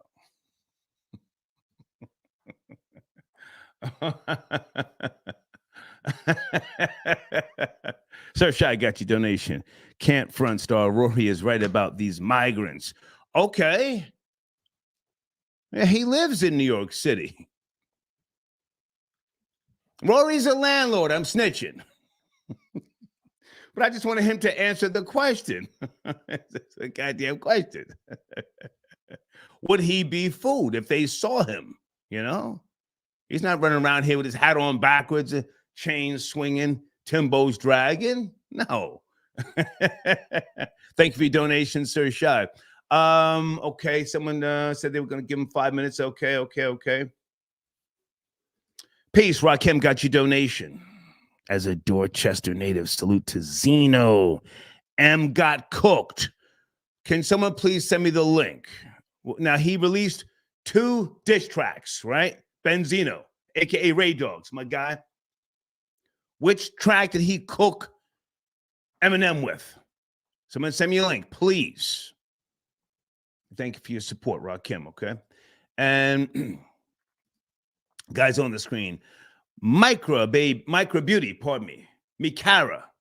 Said that wrong. MikaraBeauty.com. Okay, that's some lipstick there for you. Gender neutral lipstick. That's one of my sponsors, all right? All right, hang on a second, guys. I'm looking for a certain caller. 678, you're tapping in from Atlanta. It's very loud. Good evening. No. I'm calling from Plain from New Jersey. Oh, hey, what's up, man? Good to hear from you. It's good. Yeah, I used to live in Georgia though. Oh, okay. But yeah, I want to talk about that migrants. Listen, man, that I didn't like that. If I was a police officer, me a black man being a police officer, and those migrants was kicking me, I would have pulled my gun out and shot them. Mm-hmm. So that should tell you like something not right with that. Like, is this how you? But you're not a police officer. You watched the video. You saw some migrants get about it, kicking the police all in the head. And I'm not, condoning that, but I'm just saying you saw it go down. Yeah. You saw them come out of the goddamn courthouse like Tupac. Fuck all y'all. Yep. Yeah, and they basically got released like minutes after they did that. Yeah. That's just You would have spent 72 hours in there. You're black. Yeah. You're black. Exactly. Can you imagine if those immigrants was black immigrants? If there was a group of Haitians or Jamaicans or Nigerians, you think them police officers will let them kick them like that? No, sir. Let's honestly let's stick to what we saw. Let's not. Never mind all the hypotheticals. Now we did that earlier in the broadcast. So tell me where we are. 10, 11 migrants kicked 2 white police all in the head, giving them rabbit punches. Yep. Bung, bung, bung, bung, and now saying fuck y'all. Where are we? Man, that's why I don't like that. I don't like how the police officers went about it, or the whole New York PD went about it. What type of example are they demonstrating to the public? Like what? I just didn't like that at all. That wasn't a good move on NYPD part. It was. Sir, with all due respect, message are they sending? With all due respect, you sound shook. Scared to death, scared to look. Shook. Nah, I just don't. I'm angry about the situation, honestly. How angry? And I know how angry. Hypothetical into it, but how angry? How angry? Say it again. How angry? You see? It's just by watching that video. It's just like what type of the example they showed. You basically it's like you treat them like some privileged white kids or something. Like that's the message. Open your window and rip a few shots out of your window right now if you're angry. Open the window, rip. Bow, bow, bow. Come on, we'll listen. Yeah, I just didn't like the example they showed. They demonstrated. Sir, can you please open the window, rip a couple of shots into the street? You said you're angry. How angry are you? Oh man, that's how. Yeah, you're right. Yeah, that's how angry I am. Just to make me want to shoot somebody. Yeah, I ain't gonna lie, cause I just didn't like that, man. It's like stop the cap. It's like you making them more privileged than black people. Someone said they are the new niggas. Would you agree? Yes or no? Are they the new niggas? Nah, I wouldn't say they were the new niggas. I'll say they're the new white people. Okay. Because that's how they was treated like. They was treated like some privileged white people. Okay. I appreciate the call, man. I appreciate the call, man. Thank you. Thank you. Let's get him out of here. Oh, here we go. Here's a very intelligent man, and I'm going to give him all the time in the world to speak. JT, how are you, sir? Man, I'm doing great. First and foremost, I gotta say thank you to you. Listen, to everybody who's watching. You don't know the impact of Star in the Star Network. I started working with Star and promoting the show before I hit 100,000 subs. I want to say within months of working with this man, my channel is now over 117,000 subs. Nice. So I just gotta say thank you to you. I appreciate it. Hey man, I appreciate you. I respect you. You are a person who has knowledge in this particular area. Yeah. I'm just going by what I think, what I feel. I haven't crunched numbers or stats, in quite some time. My source with regards to the question is generational wealth. The answer, accidentallyRetired.com. They put out an article back in 2023, November 30th to be precise. And it says, why generational wealth isn't the answer. Did you hear some of the information I put out earlier? If not, I'll repeat it. No, if I can hear a little bit of it, that'll help. Okay. Giving too much wealth to your children backfires. 70% of wealthy families lose their wealth by the second generation. 90% of inherited wealth is lost by the third generation. Also, the second and third generations who have been raised wealthy and thus much differently than the person who made the money to begin with behave differently. And that hurts the family fortune. So they're saying, no, generational wealth is not all it's cracked up to be. It's overhyped. What say you, JT? Well, I agree with it 50%. Okay, 50% of that I can agree with. The other side of the coin that they're not looking at is that generational wealth is not only the assets that the second generation receives, but the mindset that second generation receives. Right. Being a part of the middle class gives you certain networks and associations that can keep you from being in poverty. When you have connections, like I have friends and fraternity brothers who are doctors, lawyers, and even judges, that can help a person in a bad situation, right? We network with each other. We give each other clients. That helps out. Even though many new millionaires, there was a study with 10,000 millionaires, and about 74% of them, almost around 80% of them, were first generation millionaires. So that means that they didn't inherit their money to become a millionaire. But a part of being wealthy in America, real estate plays a big part in that. And we know historically, minorities, specifically African Americans, we have been boxed out of being able to build wealth through real estate. So redlined as well. Yeah. So I agree with the study. Yes, many second generation and third generations, they fumble the bag. But you fumble a bag from being a multimillionaire to simply being in the mid-level or lower level middle class. When you're dealing with a culture of people who are in straight poverty, that's a totally different thing, because if they came from generational wealth, they may not be as successful as their grandfather, but they would not be in the same condition that they're in, right? If I can jump in right there. Yes, one of the key words I spoke about earlier in the broadcast here was network. You know, that network is so vital. So it's so necessary. You know, I always see the glass as halfway full, not halfway empty. So I'm not trying to kick in the backs of people who are striving to do better with their family and or nucleus.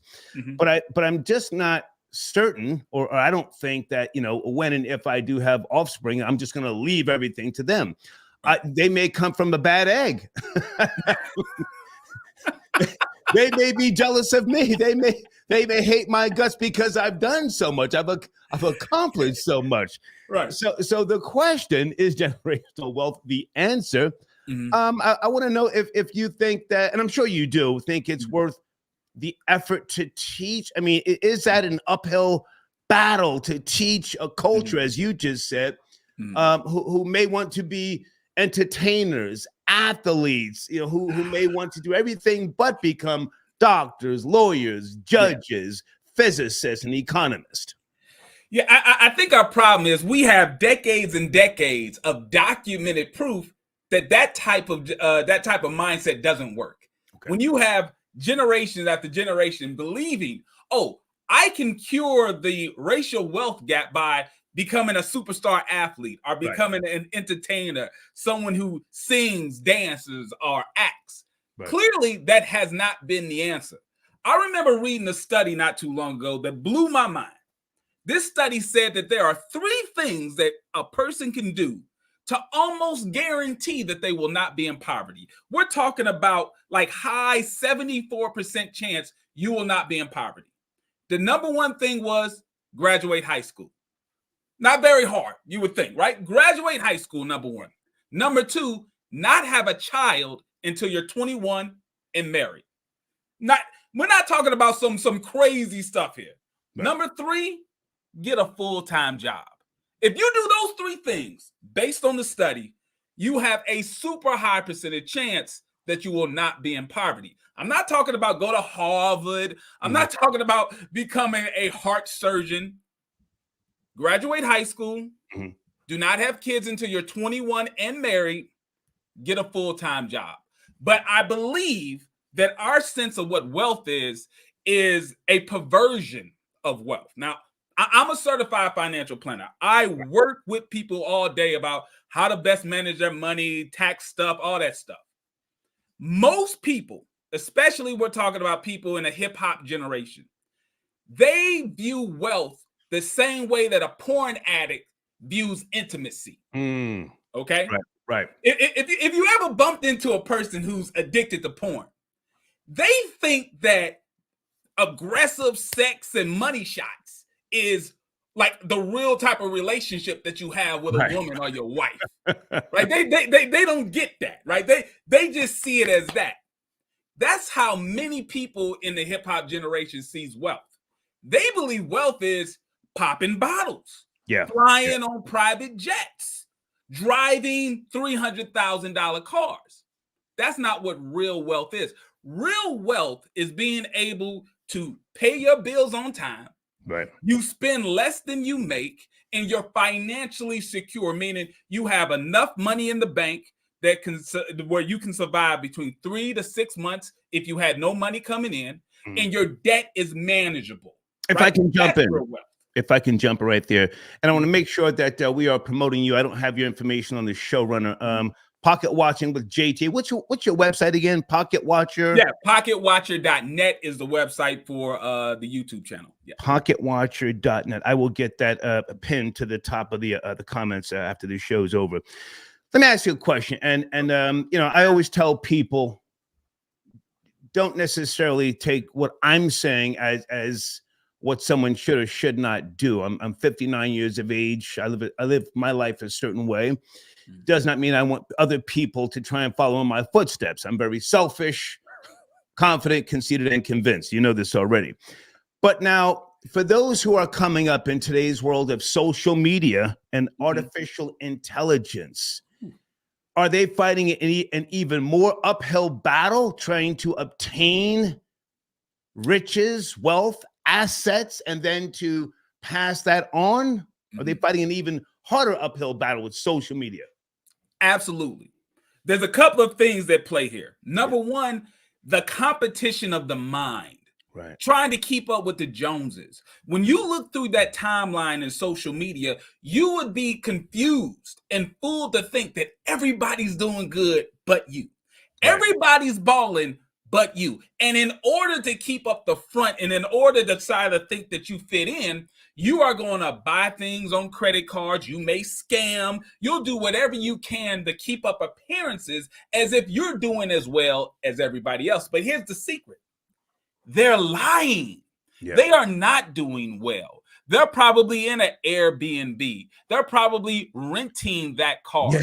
They're doing these things trying to impress you.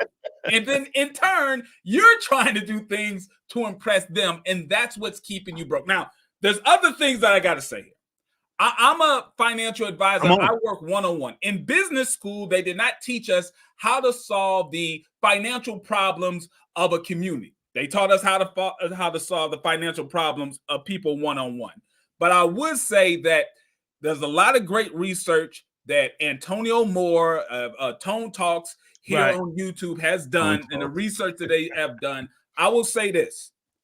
If we would focus on, instead of trying to look rich, but to actually be more conservative with our money, and then take the extra money that we have after we've invested, after we've lived a conservative life, take that extra money and actually fund politics that actually supports our best interest, you would see a huge difference, because most communities in the United States have been able to uplift themselves financially because they put politicians in place that brought money back to their districts. They brought federal funds to their districts to be able to make their own community wealthier. But we're so focused on identity politics, so focused on like gang banging with Democrats and Republicans that we lose the concept of they're supposed to be bringing money home to us. And that's a problem. Yeah. Byron Allen just put in a bid for Paramount Properties. Am I saying that right? 14 billion or something like that? I've heard that. I've heard that. Yeah. Whew. Yeah. Man, is he doing the damn thing? So the reason why I'm bringing him up, with regards to what he's doing and leading by way of example, even though he's not married to a quote unquote black woman, right? Is generational wealth different for blacks, Hispanics? We know it is for Caucasians, but for blacks and Hispanics, I don't want to just target blacks and I don't want it to seem like, you know, I'm beating up on them, but is it different for different ethnicities? The acquiring of wealth, assets, and then passing that on, because a lot of people don't know about estate taxes and other things, which I'm sure you can educate us on. Yeah, so there's a lot of things that you can use, right? There's different financial tools that you can use to try to create and maintain generational wealth. I think the hip hop generation, which I'm a part of, listen, I was born in 1983, right? Right, I was born in 1983. The very first song that I ever memorized was Deep Cover with Dr. Dre and Snoop Dogg. Wow. Very first song I ever memorized. My parents would have me perform this song in front of them as if it's some classic song. But I have to say that we are a bit selfish when it comes to our financial responsibilities. We try to pride our privacy over everything, meaning there's situations where we could have roommates, we could have more people in the home, but because we want a little more elbow room than other communities who will shack up 5 to 6 to 8 in one spot, be able to save up money before they then have enough resources to spread out. These are things that will keep a generation, you know, pretty poor. Also, life insurance. I'm not talking about, you know, big expensive stuff. I'm talking about simple term life insurance. How many GoFundMe's must we see when somebody passes? When you could have $100,000, $200,000 worth of term life insurance, which comes to your beneficiaries tax-free, if you would have an expense of $30, $40 a month. But no, we want to pop bottles. We want to be seen parking lot pimping. One of the things in a study, this is a study of over 10,000. Well, hang on, if I can just interrupt. No, go ahead. So the question, in case we went off track here, is generational wealth different for the Hispanic community? Yes. Foundational Black American and the Caribbean. And are you yourself Caribbean, foundational Black American? I'm as black get it. No Caribbean. I don't have the Caribbean rhythm. None of that. Talking about my folks from Mississippi. Okay. And Tallahassee is where my folks are from. Tallahassee. But when you have a culture that promotes certain degenerate behavior, that affects generational wealth, because there has to be values. I'm not trying to be the preachy guy. I'm not a pastor. But I do believe in certain values where you uphold family, right, and having a strong family unit. Tradition. That helps, right? Having a foundational and traditional value system helps in generating and maintaining wealth. And we see that more in other cultures. We don't see it as much in our culture. And that's, I think, is a problem. I'm in big support, even though I didn't go myself to college. I'm in big support of people who go to college, even though a couple of months ago, most of the corporations now are doing away with the bachelor's degree requirements. I'm sure. Right. I heard that. I'm still in favor of going to college, the institutions of learning, because of what you said, the networking. Networking, you know. But let me ask you another question here. So with regards to things such as what is considered a gift for tax purposes, are these the things that should be taught within the household, or would someone come to yourself for that type of knowledge? And as I said earlier about the federal estate tax, right? Would they come to someone like you, or should these things be handed down through the family? My goal is I would love to see it in the family, where you do not have to pay for a professional to explain these things that are somewhat basic, but when they're foreign to you, they seem crazy, right? I mean, for example, you can give someone a gift of up to like $15,000 by yourself. It'd be $30,000, you and your spouse, and you don't have to do it doesn't affect the gift tax, right? When you're receiving money as a gift, that's normally never taxed. And we're talking about, the estate tax. The estate tax is really for the ultra wealthy, because the estate tax is going to affect someone if they pass and their estate is over $12 million single, over $24 million jointly married. There's not too many. If we get into that situation where a lot of Black people is getting hit with the estate tax, we're doing good. What the problem is, our celebrities are the ones that's getting slapped in the face with that, because they are ill prepared. They get advisors and lawyers who aren't looking out for their best interests. So that's how you end up with an Aretha Franklin or a Prince who have amassed this great wealth, but because of they didn't have the proper planning, they get hit with the estate tax. Aretha Franklin didn't trust not only the U.S. government, she didn't trust her family. She kept cash in the house, right?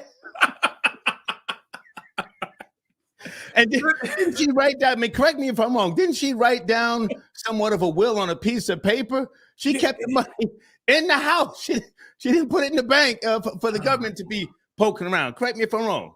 No, I did hear that story. Now, I don't know how 100% true it is. I didn't track it down, but yes, I read those headlines online.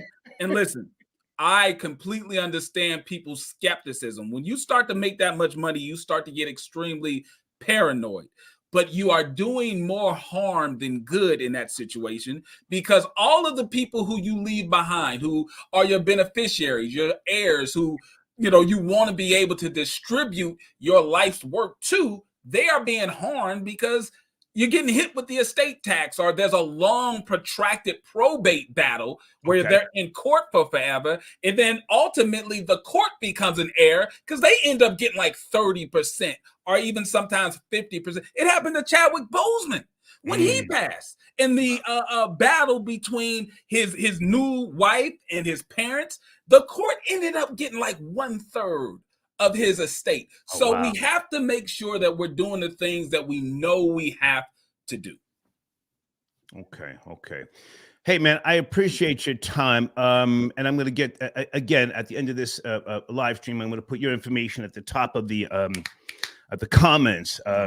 Thank you for your knowledge. I do know that you are a man of credibility. There are other people out here, hustling and all sorts of stuff with regards to this catchphrase, generational wealth. And folks, I urge you to reach out to JT, go to his platform, and he will give you knowledge that can help you. JT, thank you, man. Yeah, and thank you. And just for your audience, if they want a free phone consultation, they can come to my website. You get 15 minutes free with a financial advisor. You ask me your questions. I'll do the best I can to help you out. On that note, I'm going to take a break, and I will put your banner on the screen, man. I thank you, JT. Thank you. Thank you. Okay. Star Report back in the building. Okay, guys, it is Wednesday evening, and we're discussing two topics only, okay?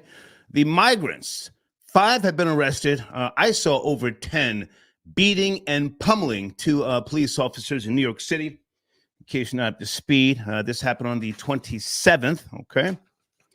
8:30 p.m., 220 in front of 220 West 42nd Street. One of the migrants, after he was released from jail, giving the camera the middle finger. Salute to the caller who called in earlier and said, the new niggas are here. Talk about gangster. I mean, I don't condone nobody beating beating on cops. I'm a cop supporter, but god damn. That was a great way to put it. The new niggas are here, okay? All right, also promoting my sponsors this evening. And folks, if you are a sponsor, you can always call in. You can always cam up, all right? Shoot me an email. Just say, Star, I'm on the line. I just want to promote my business, not necessarily join the conversation, okay? I give you that opportunity, all right? All right, coming to the phone line shortly. Hang on a second. Okay, folks, I can't read 5 paragraphs. Who just sent me 5 paragraphs? Please call in. Do you want to cam up? Hang on a second. Who is this? There's the link. Cam up. I'm sipping wine. I'm not reading all of that, but thank you. Okay. Big Elvis the Chef, I got your donation. Thank you so much. Okay, Elvis sent 2 donations. Okay. Wow. Now, Elvis, did you send one by mistake? Big Elvis, did you send 1 donation by mistake? Check your cash app. We don't do refunds around here, but maybe I'll give you credit. Give you credit in the future. Let's go to area code 253. Good evening. 2 topics on the table. Are you up to speed? 253. We need to deport them. We need to get them out of here, Star. Sounds hot. To bring back that sounds hot. But sir, make sure you're not using profanity. I want to hear what you've got to say, but come on. Absolutely. We need to bring back an exclusionary act like we did with the Chinese in the late 1800s. An absolute 10-year ban on all illegal migrants entering the United States. Do you vote? These migrants? Do you vote, sir? Absolutely. Okay. Absolutely. Okay. I travel to Colombia several times a year, and anytime you turn on the news and you read or you see about these Americans that are dying of being scoped or drugged, 9 times out of 10, they're the same Venezuelans that are coming across our border. Like, I don't know if you saw the images of those young men leaving the courthouse, but they were flicking off the camera. They had no care. They don't care about. So we've already discussed that. You're just now getting up to speed. Yeah, I spoke about that. I spoke about the over 10 or 11 migrants who were all registered in shelters. We've already went there. So now let's go back for a second. With regards to what should happen from this point on, are you a New York City resident? Where are you located? No, I'm not. California. Okay. Los Angeles. Okay. What do you think? What do you think overall? What should happen? There's no qualified immunity in New York City anymore for the police. We need to, I mean, listen, I think the bottom line is Clinton did it with the Guatemalans. We need to put them all in an airplane and send them back to either Guatemala, El Salvador, these instances all the way to Venezuela. You know, they've ruined their own country, which is really sad because Venezuela used to be one of the wealthiest nations in Latin America. They've ruined Colombia with the crazy crime rates there now. And then the same thing's going to happen to this country. So, are you trolling, sir, or are you serious? We're having a good conversation. Come on. I'm 1,000% serious, Star. Okay. 1,000% serious. All right. So let me respond to what you said. I'll give you the last word. You know this. All that we should go back to this, we should go back to that. That sounds hot. I'm a conservative voter. You know, I voted for Trump twice. I'm going to vote for Trump again if he, if he gets the nod, so to speak. But we're someplace else in American, society right now. These people are here. They're not going to be shipped back. We've got to deal with it. So what do we do to deal with it? Can we be realistic? What do we do to deal with it? The defiant nature of that guy who, flipped off the camera after coming out of the courthouse, and the others. We don't have to start. Others who just beat on those cops with no goddamn shame or remorse. Go ahead. Yeah, they're thugs, and that's what they would do in Colombia and in Venezuela, where they're from. We've done this before in the 80s and the 90s. We've done this in the 1800s where we've sent them back. We have the power to do that. And I think Big 4-5 is going to get the job done, 100%. Like, you know, and I'm not trolling. I'm serious. Okay. We need, like, Dr. Claude Anderson wrote about the problem with immigration. I'm sure. Sir, stop. Powernomics. Let's not go there. Let's not do that. Please don't do that. He's now talking something different from what he was used to say. Isn't he now for voting and also he's done a complete turnaround? Man's like 90 years old. We have to cut him a little slack. But before I go, the last thing I'll say on generational wealth is if you look at Lawrence Otis Graham's book, Our Kind of People. I knew him. He traced back. I knew he came on my show. Great guy. Yeah. In his book, he talked when he traced generational wealth of the Boule, the first black this, first black that. Mm-hmm. And, you know, 90% of those families still have wealth. Right. And so if it wasn't for some of those early black, you know, pioneers, you know, they wouldn't have the wealth they have today. So it does work, but it works very differently from Black Americans than it does to Mexican Americans. And Mexican Americans, they're able to transfer a ton of money from the U.S. to Mexico to their relatives that you know, come from generations to come. Right. I used to live in Mexico. And every apartment that I rented had some connection to a Mexican American, right? And so they're able to sort of bypass some of the U.S. laws by purchasing property in Mexico and then transferring that property to other folks. But in any regards, thanks for the time, Star. Thank you, man. I appreciate the call. Thank you. Okay. Lawrence Otis Graham, good guy. I think he was a little older than me. We met for the first time when he came on the Star and Buck Wild show in the year 2000. I think his book came out in 1999, Our Kind of People. And we were on Martha's Vineyard at the same time back in the early to mid 70s. My grandmother built her home there. Hang on a second. How old was he, Laura? We had a great conversation.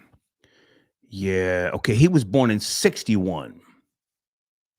He passed away in 2021. Good guy, man. Troll Babies, for those of you who know, didn't Tyler Perry do some type of series called Our Kind of People that focuses on Martha's Vineyard? I tried to watch it. It was trash. Big Elvis, thank you for your donation, sir. Cam up, Elvis. Hold on a second, man. Let me send you the link. We're having a good discussion here this evening about two topics. Paul, I got your donation. Are you tapping in, sir? He says, thank you from Old Nigga. Thank you, Paul. Are you tapping in? I got your donation. I appreciate you, man. Hold on a second. I want to make sure I'm promoting MikaraBeauty.com. Gender neutral lipstick. Okay. And I think she's got some other products coming as well. I have been trying to get into that cosmetics beauty world for years. That's where the bag is, kids. That's where the bag is. All that concealer, the rouge, the eyelashes, the fucking the bundles, the hair bundles. Oh my goodness. I was dating a girl named Gangsta Boo, as many of you know, a couple of years ago when I was down in Woodstock, GA. She's doing the damn thing. I was trying to get in with her, but she got real funny style on me. Let's go to area code 773. Good evening. Talking about the migrants beating the police in New York City half to death. Did you see the video? 773. No, I didn't. No, I didn't, Star. I do apologize. That's okay. How are you, man? You want to talk about generational wealth? Is it really the answer? Well, hey, I just have one question. It's a request from a long-time listener. I talked to you many times before, Hey, I need you to stay on topic. Sir, no. This is not call me, ask me anything. It's one or two of the topics, or just send me an email, okay? It was about the migrants, Star. Okay, go ahead. I'd love to hear these Biden voters call in and defend his policy playing itself out. These guys voted for Biden. All this chaos in Chicago, New York, LA, San Diego, where I'm at, all this is the second or third order consequences of Biden's policies. So all these people, especially all these black folks that just hated Trump and believed he was a racist and all this other silly stuff, I would love to hear them defend their boy. Well, sir, this is a very diverse demo that I catered to. My analytics prove that already. So this is not a bunch of Democrats, a bunch of Biden voters. I myself am a conservative voter. Voted for Trump twice. I voted for Mitt Romney, John McCain. So this is not, John McCain. This is not Biden and Kamala Harris, wondering what went wrong. I never believed in them in the first place. And in fact, I think, is it Charlemagne? Isn't Charlemagne going to flip, or has he already flipped to support Trump? He's now kicking Biden's back in, right? From the Breakfast Club? Yeah, I heard him. But see, these guys, they're so politically unastute. They have Nikki Haley on there, and then they kiss Nikki Haley behind. They're very combative with Vivek, who's really, I think, the smartest man in American politics right now. But that's neither here nor there. But man, I call in Ali Kwan. I donate. Hang on, stay with me. I think Vivek. I think he was a two-bit con man. A two-bit fucking con man. He bowed out. He got his weight up. He's popping now. We all know his name. But what didn't his father never got his green card or something here? Something with his father, or was it his mother? What if his parents never became an American citizen? Am I right or am I wrong? Correct me if I'm wrong. Hey, yeah. That's news to me. I don't want to speak on something I don't know, but that's news to me. But hey, I'm aware. I've been listening to you for years, Star, back since the hate-a-thons back in the day with the other DJ when you was in Pennsylvania. I know what way you politically swing, but also, hey, I hear sometimes, especially during the middle of the Trump presidency, when you had all these riots going on, and it was just such a hate for things they didn't understand. Politically, or people that believe in what the corporate media says and can't make the connection between corporate media and how the policies aren't for the working class people, let alone African Americans. And I know you had Dana on earlier. I know you don't like to go with callers versus callers. Yeah, but can we not do that? Dana has the right to say what she says. She helps me a lot throughout the day with research and other things. But listen, I'll let you finish up. Say your piece with regards to Biden, his policies, and the migrants who are the new niggers, as somebody said. The new niggers are here. Go ahead and finish up. That's facts. Hey, people need to start taking, whenever they vote, you got to look at second or third order consequences of any policy. A lot of people look at policy on its cover or look at the window dressing that Democrats give black folks, but then you look at how their policies play out or long-term effects of policies, second and third order consequences, and then people should vote off that. But other than that, hey, I love the show. Thanks you, man. For taking my call. Yes, sir. Thank you. Okay. All right. Okay, Big Elvis, I sent you the link, sir, if you want to tap in. Let me also make sure I'm promoting HudsonTubs.com. Folks, go there. Tell them I sent you. Bathtub restoration, reglazing, any type of antique that you may not be looking at, as an antique. These antiques are worth money. And HudsonTubs.com does that reglazing, okay? Go there, tell them I sent you. Hold on a second.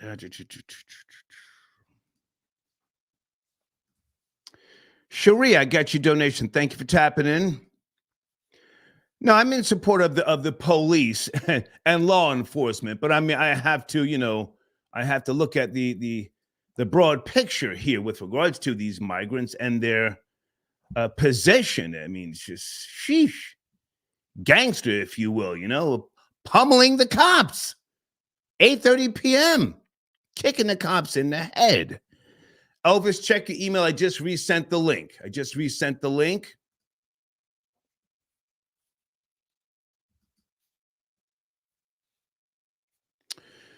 Deeds, did you take care of that situation? Hold on a second, Deeds.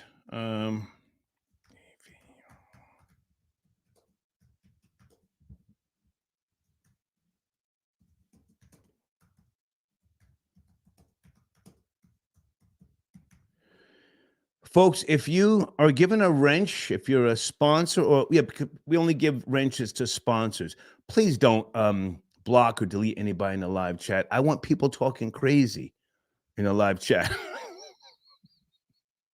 Those are my beautiful fucking kids. They're trolls. They should be making death threats and they should be saying all sorts of shit. Don't block them. If they say something about you, just either clap back and send them to your page. It's all about traffic, or just, leave them alone. But don't be blocking nobody. I don't know what happened earlier. Shit. Lex Diamond's got your donation. Thank you for tapping in, sir. He says, okay, something going on with, where is Zach Lee? Huh? Yo, fam, Zach Lee is the greatest, but I want to do a New York versus Compton cage match with him. Okay. I train MMA. I want to put him in a rear naked chokehold. Okay. Something always happens with Zach Lee. For those of you who don't know, he's a day one from back in the days. And they team up on him in the live chat, and they shadow ban him. We have unblocked him, but they refuse to give him any type of fucking slack. Big Elvis to Chef Rosenberg. Are you there, sir? Good evening. Big Elvis to Chef Rosenberg. I am here, Star. Good to see you. Present. Did you make a mistake with one of your other donations? I did. But you know what? It's the new year. I haven't done a nice donation like that in a minute. So there it is. There are no mistakes. You want a refund? I can refund it right now. You want a refund? No, I insist. Thank you. Okay. You're worth your weight in gold, Star. Thank you, man. Thank you. All right. I know you have all of it in the offshore, so you know what I'm talking about. Easy. Whoa. I'm broke. I ain't got shit. Slow down. Right. The topics, either the migrants, the 5 charged, they're looking for 3 or 4 more, or do you want to talk about generational wealth? Big Elvis. All of it, if I could get a little something in there. Come on. I talk about how this new migrant wave is going to create the bottom. And we're looking at the animalistic ways of the bottom, or what's been defined as the bottom for all that we've known. We've known the bottom to be violent against law enforcement, something that everyone hates. So, yes, they let these guys walk out because they want to create more and more hate for this bottom class. They want to get the bottom to the point where they're creating the bottom to the point where these migrants are going to make it a reality for reparations.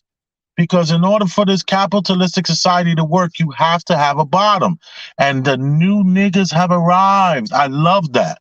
That was so fire, that caller, when he said that. Yeah, I forget what caller that was, but salute to you, sir. If you want to send me an email so we can give you props from here on out. The new niggas have arrived. The migrants. Go ahead, Elvis. Go ahead.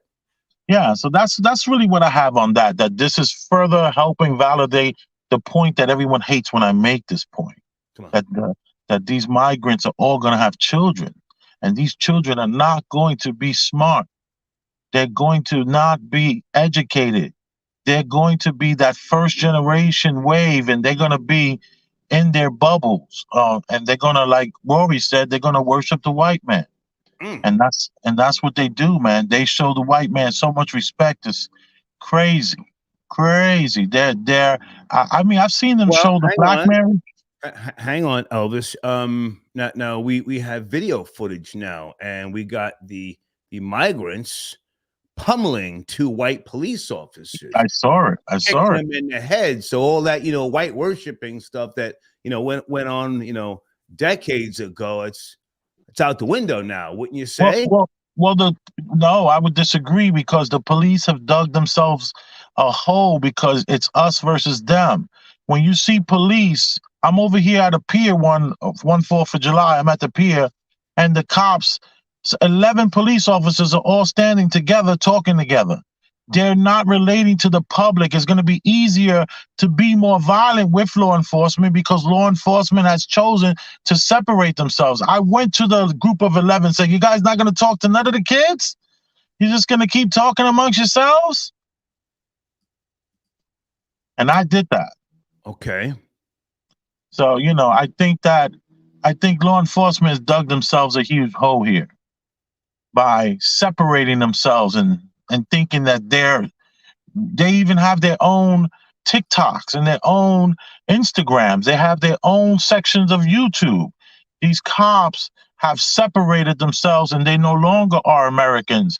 They are right now the sovereign citizen. Because in order to be a sovereign citizen, you have to what? Police yourself. Cops police themselves. They say they get to choose what the news is going to get, even what the district attorneys are going to get up there in Connecticut. The district attorneys they don't even have power on law enforcement. Law enforcement, you have to sue them to get body camera footage. They'll say no. So they are sovereign citizens and they are separate from these migrants. Don't look at those cops as white men. They look at them as that entity. I have to, if I can jump in, I have to admit, and many people have heard me say this, I like New York drill rap, Bronx drill, Brooklyn drill. Most of those guys are migrants. They're not foundational Black Americans. Right. I'm stupid like that. They talk it, they live it. They're riding around on the scooters, blasting each other. That's the new mafia, so to speak. Right in front of us. They talking about going on a drill, all sorts of just crazy shit. Right. It's entertaining. I'm watching these little fucking drill rappers on TikTok. I'm watching I don't want to say names, but I see when they get killed in the goddamn subway and they get chased and all sorts of shit. Right. Sadly, it's entertaining as fuck. The migrant drill rappers. Go ahead. No, I'm riding with what you're saying, Star. I mean, you know, they're here and there are the new niggas have arrived. New niggas have arrived. Thank God. Are they setting an example for Black people, or are they just on some other shit and quote unquote Black people should step aside because they're now gangster 2.0 in the tri-state? Well, I think the Black man needs to step aside and start going to the community board meetings and start telling these politicians, we're not voting for you unless you're gonna make we gotta ask for the reparations. You can't get voted. We're not voting for you. We're not doing down ballot. We're not even showing up. Which I want to do, man. Reparations gotta happen, and the only way it's gonna happen is you gotta have to have an ask. And these migrants are gonna be dumb as F, and they're gonna their children are gonna be dumb as F. And they're going to not be able to catch up for 10, 15 years before they get into politics and they start doing things.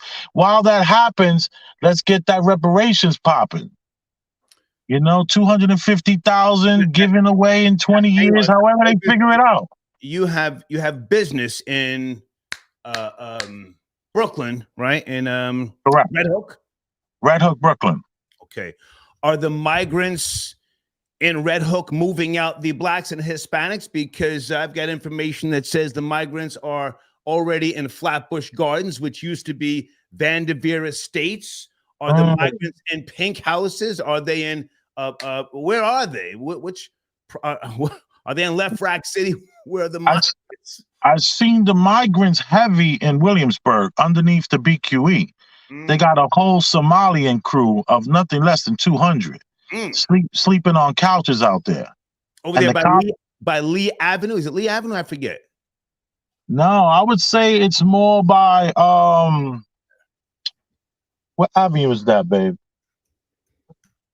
Park Avenue, she says. Park Avenue. Okay. It's Park. Well, what's the cross streets over there? Vanderbilt. They got Vanderbilt over there. That cross street underneath the BQE. Okay. Yo, the Somalians are popping, and they get free laundry. Trucks come up and they wash their clothes. The guys show up in a barber's chair and videotape him doing 100 heads. They popping. They ready. They ready to be the bottom. They ready to do those jobs that we ain't gonna want to do when we get them checks. Okay. Hey man, good to hear from you. What else is going on with your channel, Premium Black News? Premium Black News. It's gonna be. It was supposed to be on today at 7, but it won't be. Somebody in the chat must be going crazy. My wife is laughing her ass off. So, I'm happy I don't have a chat to look at, but so it was supposed to be on today. It'll be on tomorrow, Thursday, 6 o'clock, 6 to 8, something like that, and then I got to run back to Brooklyn and close up at 9. So I wanted to say something about the wealth, if that's okay. Please, generational wealth. Hang on a sec. Let me get that back on the screen. Guys, make sure you check out JenniferJonesCollection.com. That's another one of my sponsors. Screenshot that for me, baby. Screenshot that. Go ahead. Is generational wealth the answer? We've been having a good discussion. I don't think so. I think it's overrated.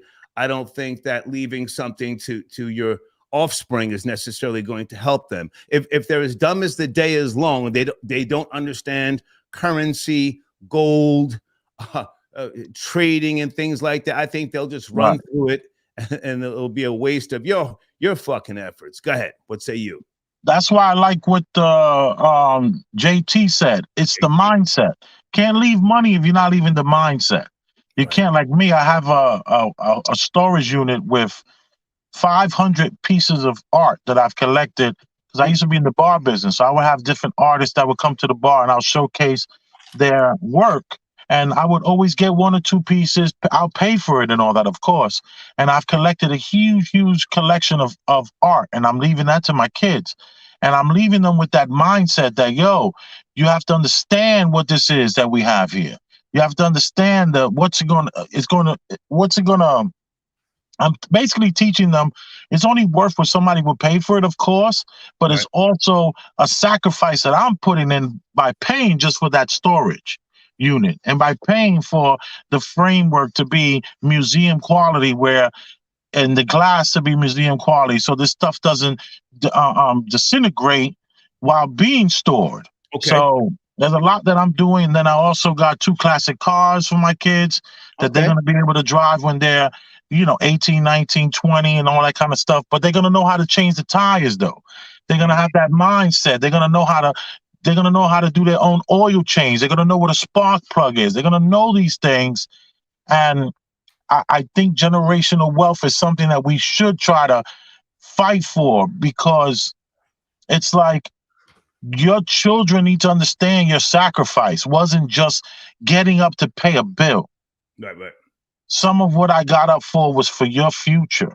Okay. And I want you to also, generational wealth tells your story. I want my story to be told by my children to their children.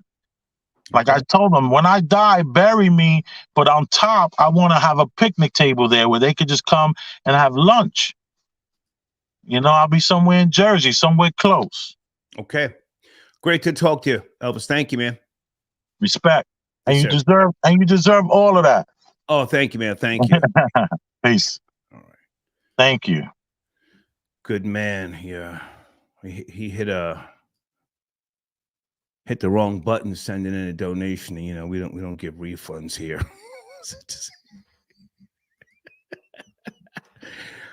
Hang on a second. Somebody sent me an email. Is this someone who I think? Hold on a second, guys.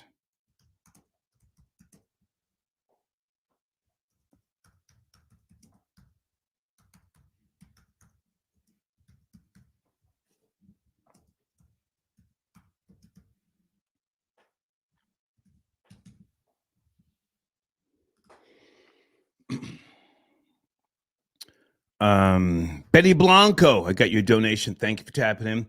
Guys, at the top of the live chat is the super chat information. We also like to use that with regards to advertising and sponsorship. If you use the PayPal as opposed to Cash App, we do give you like 30% off on 30-day promo packages, okay? If you use the link at the top of the live chat, all right? Kenny, I got your donation. Thank you for tapping in. Okay, was that you, Kenny, from earlier? Kenny says that was him. The new nigga has arrived. I'm not sure if that was you, Kenny, but thank you if it was, okay? Robert, I got your donation. Okay. Lex Diamond says, yo, fam, you good? I'm holding because of migrants. Listen, I don't live in New York City, so I can't just sit here and say, oh, we got to send them back. They're dangerous. Yeah, they're dangerous, but I'm not a New York City resident. so you guys got to handle your handle. I'm down here in Stone Harbor, New Jersey. Now, if you come down here, I'm calling 911 fast. I'm down here in Stone Harbor taking pictures of not just fucking license plate, but fucking registration stickers. Don't come down here and your registration, your sticker doesn't match your VIN number. Not down here. I'll call that in and get you the fuck up out of here. Thank you, Lex Diamonds. Okay, salute to you, sir. And Paul, I got your email. Thank you so much. Let's go to area code 718. Extended show. You there? Good evening, 718. On a Wednesday. Hello. Yes, good evening. How are you? Hey, Star, what's going on? This is M. Clark, previous sponsor. Well, still going to be a sponsor. The artist, M. Clark. Yes, sir. Yes, sir. And I was hearing your guy Roosevelt talk about how he has a extensive art collection and the generational wealth and all these topics like resonated for me. So Big Elvis. I mean, yeah, you said yeah. Roosevelt. Big Elvis, the chef. Yes, sir. I have paintings in my house. Well, I also have security cameras. I have paintings in my house that are 40, 50, 60 years old from Haiti and all over the Caribbean. And that's something that the person that raised me, very successful gentleman, he, showed me that art life and, going to people's houses and buying 10. Hang on a second, sir. You say you have art from Haiti? Of course. Oh. Unlike. What's that worth, respectfully? Haiti. What's that worth? In French, or what do you want? What do you? It's Haitian art. Yeah, but what is Haitian art worth? I mean, I'm trying to look at. Well, if it says 1971 and 1973, I'm looking at everything he had was between 5 and let's say 40. So I'm looking at. I'm thinking it's between $18,000 and $40,000. The two pieces that I have each. I have about 3 or 4 pieces. I don't have 500 like Elvis. Okay. Go ahead, man. You want to say what? You have the floor, please. Oh, again, just to touch on the subject again. I'm going to re-up with you in a few days. Okay. Cool. No problem. I guess we'll talk about that offline. But in terms of passing things down, when people don't work for things, they do not appreciate that. Right. And to this day, Star, Mr. Terrain, I want to say that your father raised you very well. And this guy that was a millionaire that raised me, this Haitian doctor, he told me when I wanted expensive sneakers to put cardboard in the bottom of my sneakers if there's holes in them. Shit. If I go to Haiti, he said, Mac, because that's how he says it in French. Take that BS off your forehead. He said, don't put on this homosexual thing on your forehead with this shape up.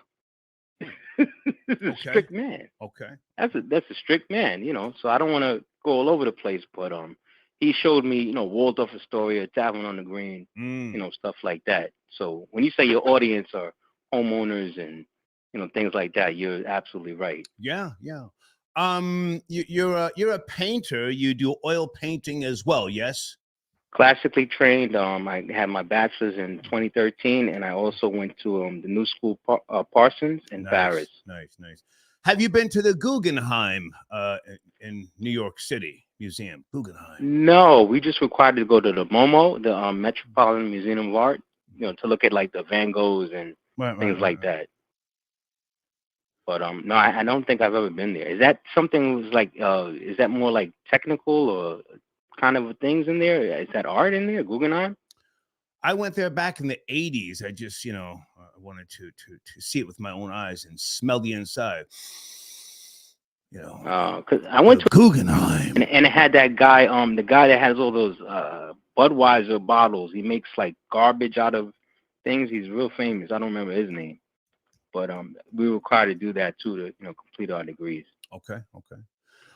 Did you want to talk about the migrants in New York City pummeling the police? I'm a cop supporter. Let me just say that so that it's not misconstrued. But we've got niggers now running amok. These migrants running amok. They're gangster, and I don't like the fact, even though the police have, and I'll admit to this, even though they have violated, people over the decades, I don't like the fact that the police don't have qualified immunity in New York City. They have to. They got a hard job, Yeah. Go ahead. Absolutely. But yeah, again, like when you hear these stories about the migrants, they're on motorcycles with no license plates and they're hurting each other and they're drunk in front of the hotels, that's just sad. Nobody wants to see that. And I guess the mayor is not with that anymore because it's too many people. Just to full disclosure, Star, when I did get a little excited when I heard that they were paying $100, $200 a week for the migrants to come and live in your house. Shit. And I was gonna try to recruit some of them. $4,000 a month for a room. I was gonna build a shower. I said, "What do you want? You want some Mexican music and some drapes and yellow and green? You build whatever you want. You want to make your patelas and all this stuff. I put some stoves in there. Shit, $4,000. Better you than me. Well, anyway, so I don't want to slow the show down or whatever. Okay. But I'm open book, man. Great to hear. Anything you want to ask before I hold off? No, I appreciate the call, man, and keep us posted on that Haitian art. You say it's worth something, yeah? Yeah, it's some people call Valsin. Some of them are on cloth, but a lot of them are oil, and they're older than me. They're about 50 years old paintings. Was it stolen from France? It was. No, sir. Stop it. Don't discredit this guy's deceased. Stop it. All right. Nobody's going to discredit Mr. Bill. All right, sir. He's crazy guy. Hang on a second. Stay with me. No doubt. I'll hold on if you need me to. It's all good. Jean-Michel Basquiat. You know that name, yes? Jean-Michel. That's the surname of Well, I didn't want to get into it, but my father. Basquiat. Basquiat. Yeah, he's a gay guy. Let me just turn this thing down. I went into another room. Sorry about that. He was more than just a pole smoker, so don't just discredit. Oh, wow. I didn't want to. Yeah, so I'm looking at one of Star. I'm not bowling, but I have a 7-foot 4-person jacuzzi in my living room. Just to let you know. So this one is called Pauling. That's a Haitian art, and it says 1971 Sir, on it. I'm not interested in what you bathe in. You're making it sound okay. Basquiat, right. Sir. Tell us about Basquiat. You say you're a painter. He's younger. I didn't study him because he's a younger guy. He died very prematurely. How old are you? I'm 40 plus, 42, 43. Let's around that age. Basquiat was born in 60. He was older than you. He was born in 1960. Okay, I'm probably confusing him with the guy that had some dreadlocks. He died in 1988. You say you're Haitian? No. I was just raised in Haiti. Oh. Yeah, so that guy, he was a political guy, a neurologist, board certified neurologist, and he was very intelligent. He spoke French, Latin, and English. Oh, your stepfather. Yeah. Okay, I'm confused. Pardon me. So that's a little sticky situation. I had 2 dads. Hey, man, stay in touch. Great to hear from you. Thank you so much. No doubt, Star. Yes, sir. Good show. Thank you. Okay.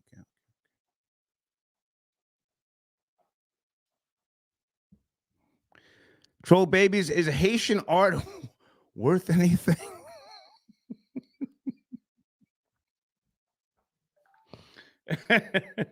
Hold on a second. Oh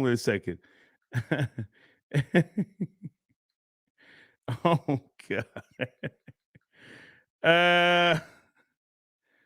Hold on a second. Folks, we're doing an extended show tonight. Hold on a second. God damn it.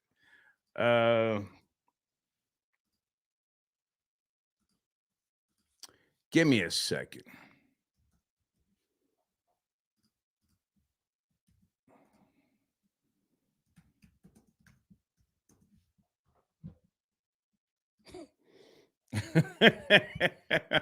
Rory, I got your donation. Rory, sit tight, man. Just hang on a second. Somebody who I haven't spoke to in years. Great to hear from you, sir. I will not say your name, but I was trying to contact you just to say, hey, maybe like 10 years ago. But great to hear from you. Great to hear from you. I'll respond after the show. Thank you so much for reaching out.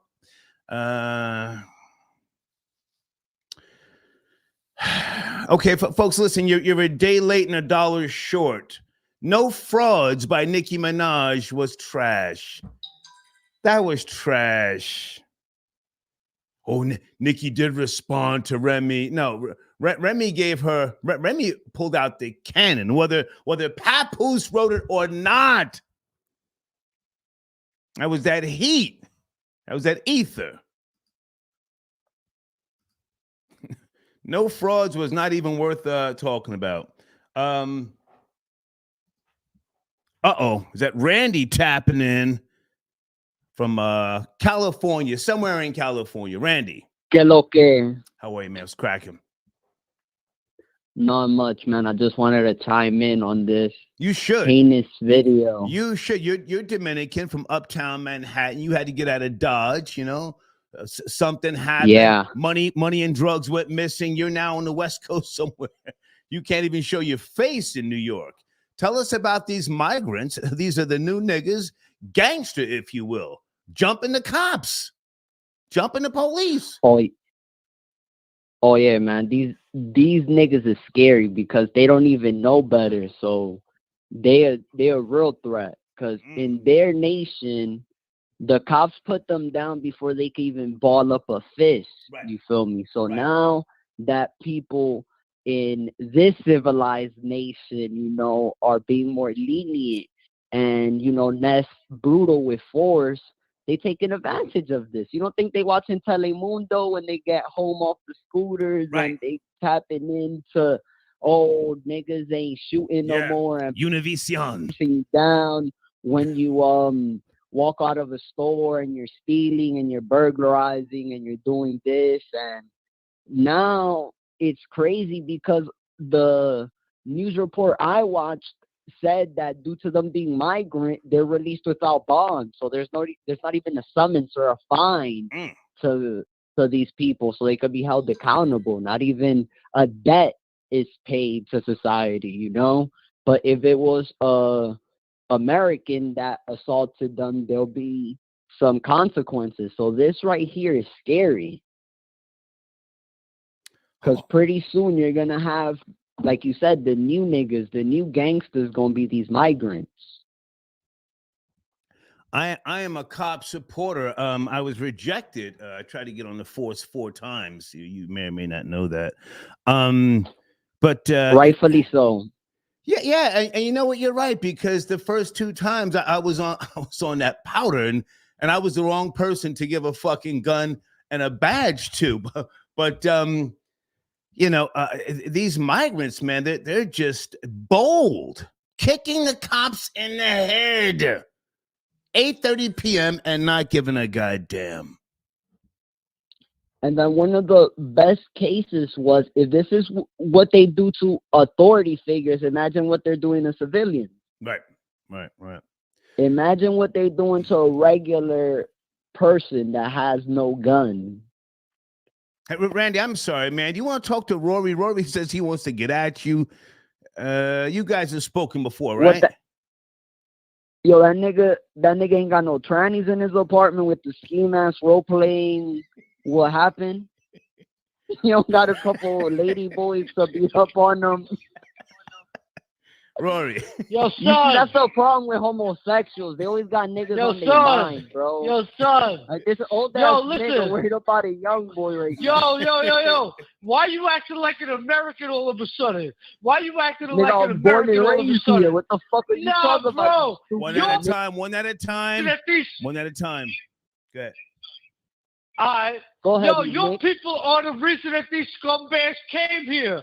They watch Telemundo and they watch your dirty ass, low class culture ass Dominicans coming here, messing up New York, up in Washington Heights and Brooklyn and the Bronx for 20 years. And they thought if these low class spicks from Dominican Republic. Rory, I spoke to you earlier. Rory. My Rory. bad. Come on. If you low class islands, quasi Spanish people could come up in here and destroy New York City, why not the rest of them? Your culture and your people were the first wave of Latino trash that came up in here and set the bridge and the example for the rest of the third world trash, Latino trash from Central America and South America to come here. Okay. Are you out of your mind? mind? Respond. Your Rory. women are hoes. Let him spin it. Your women cost $1. Okay. Randy, you have the floor to respond. Randy, it's hard to understand him with all that dick in his mouth. My bad. Go ahead. But let me just state facts to him. Why, if his nation is so great, why are there more Irish people living outside of Ireland than they are living in his nation? That's just one. We built this country. We didn't suck it dry. Homeboy. Hold on a second. Exactly. Go ahead. He's on. Like I said. Go ahead. Why is there more Irish people living in America than there is in Ireland? Okay, and you was on our dicks. I heard you a couple minutes ago. Oh, those are the new age migrants, not the old age hardworking. Yes, that's where my parents come in. The old wave of migrants that came in here and still have businesses and own stuff in America and made something out of themselves. Not these light-skinned niggas coming in here, other new age migrants that look like you, that are light-skinned, that are pale. And when they apply to jobs, they try to apply as white. They try to pass as white like you. You're a mix. You're the bottom of the barrel when it comes to the Caucasoids. And you trying to claim that you white. That's why you won't even go back to your own place, because you don't speak their tongue. They look at you like a sellout. Okay. Rory, can you do something with the headset? The headset, it's echoing, man. I want to hear what you're saying. Yo, check it out. Go ahead. You know what? I'm first generation, and when we go back to our country, you know what? Our women don't sell themselves for $1. They never do that. We don't have to worry about getting robbed from our neighbors. Our neighbors got love for us. They're like family. We're all poor together. So it comes down to culture, right? If you want to look at the crime rate in Ireland, and then you want to look at the crime rate in the Dominican Republic, you people are the lowest of the low. We couldn't even compare to you. It doesn't even come close, right? It doesn't even come close. And your people have been in our country for 40 years, primarily in New York City and Florida. And every single Dominican neighborhood is not a suburb. It's the hood. It's a bullshit and the worst of the worst. Where you want to get coke, where you want to get drugs, where you want to get whores, it's all Dominican neighborhoods. It hasn't changed. It never prospered. Okay. That's the difference between Europeans and you goddamn filthy Central South. Hang on, Rory, okay? We have to give Randy the last word because he was talking and you text me. This little bitch ass. All right, Rory, thank you, man. Thank you, I'll Rory. pick you up and burp you, Randy. I swear to God. You a whole girlfriend, 115 pounds, 5'3". Okay, thank you, You Rory. a whole girlfriend. Thank you you, Rory. somebody's girlfriend. You a maid. Okay. You a maid. Okay, Randy, you have the last word, man. Got your last word. Now that the homosexual Mick, cokehead, obese, wannabe tough guys off the line, he likes our culture though. He's obsessed with the Hispanic culture because again, he never bigs up his Ireland heritage. When was the last time Rory bigged up going to his motherland? When was the last time Rory bigged up his Irish heritage? Unless when he's drinking and degeneracy. So he is a low vibrating human being too. He's talking about Dominican this, Dominican that. But when you go to Dominican neighborhoods, like he said, at least we have neighborhoods.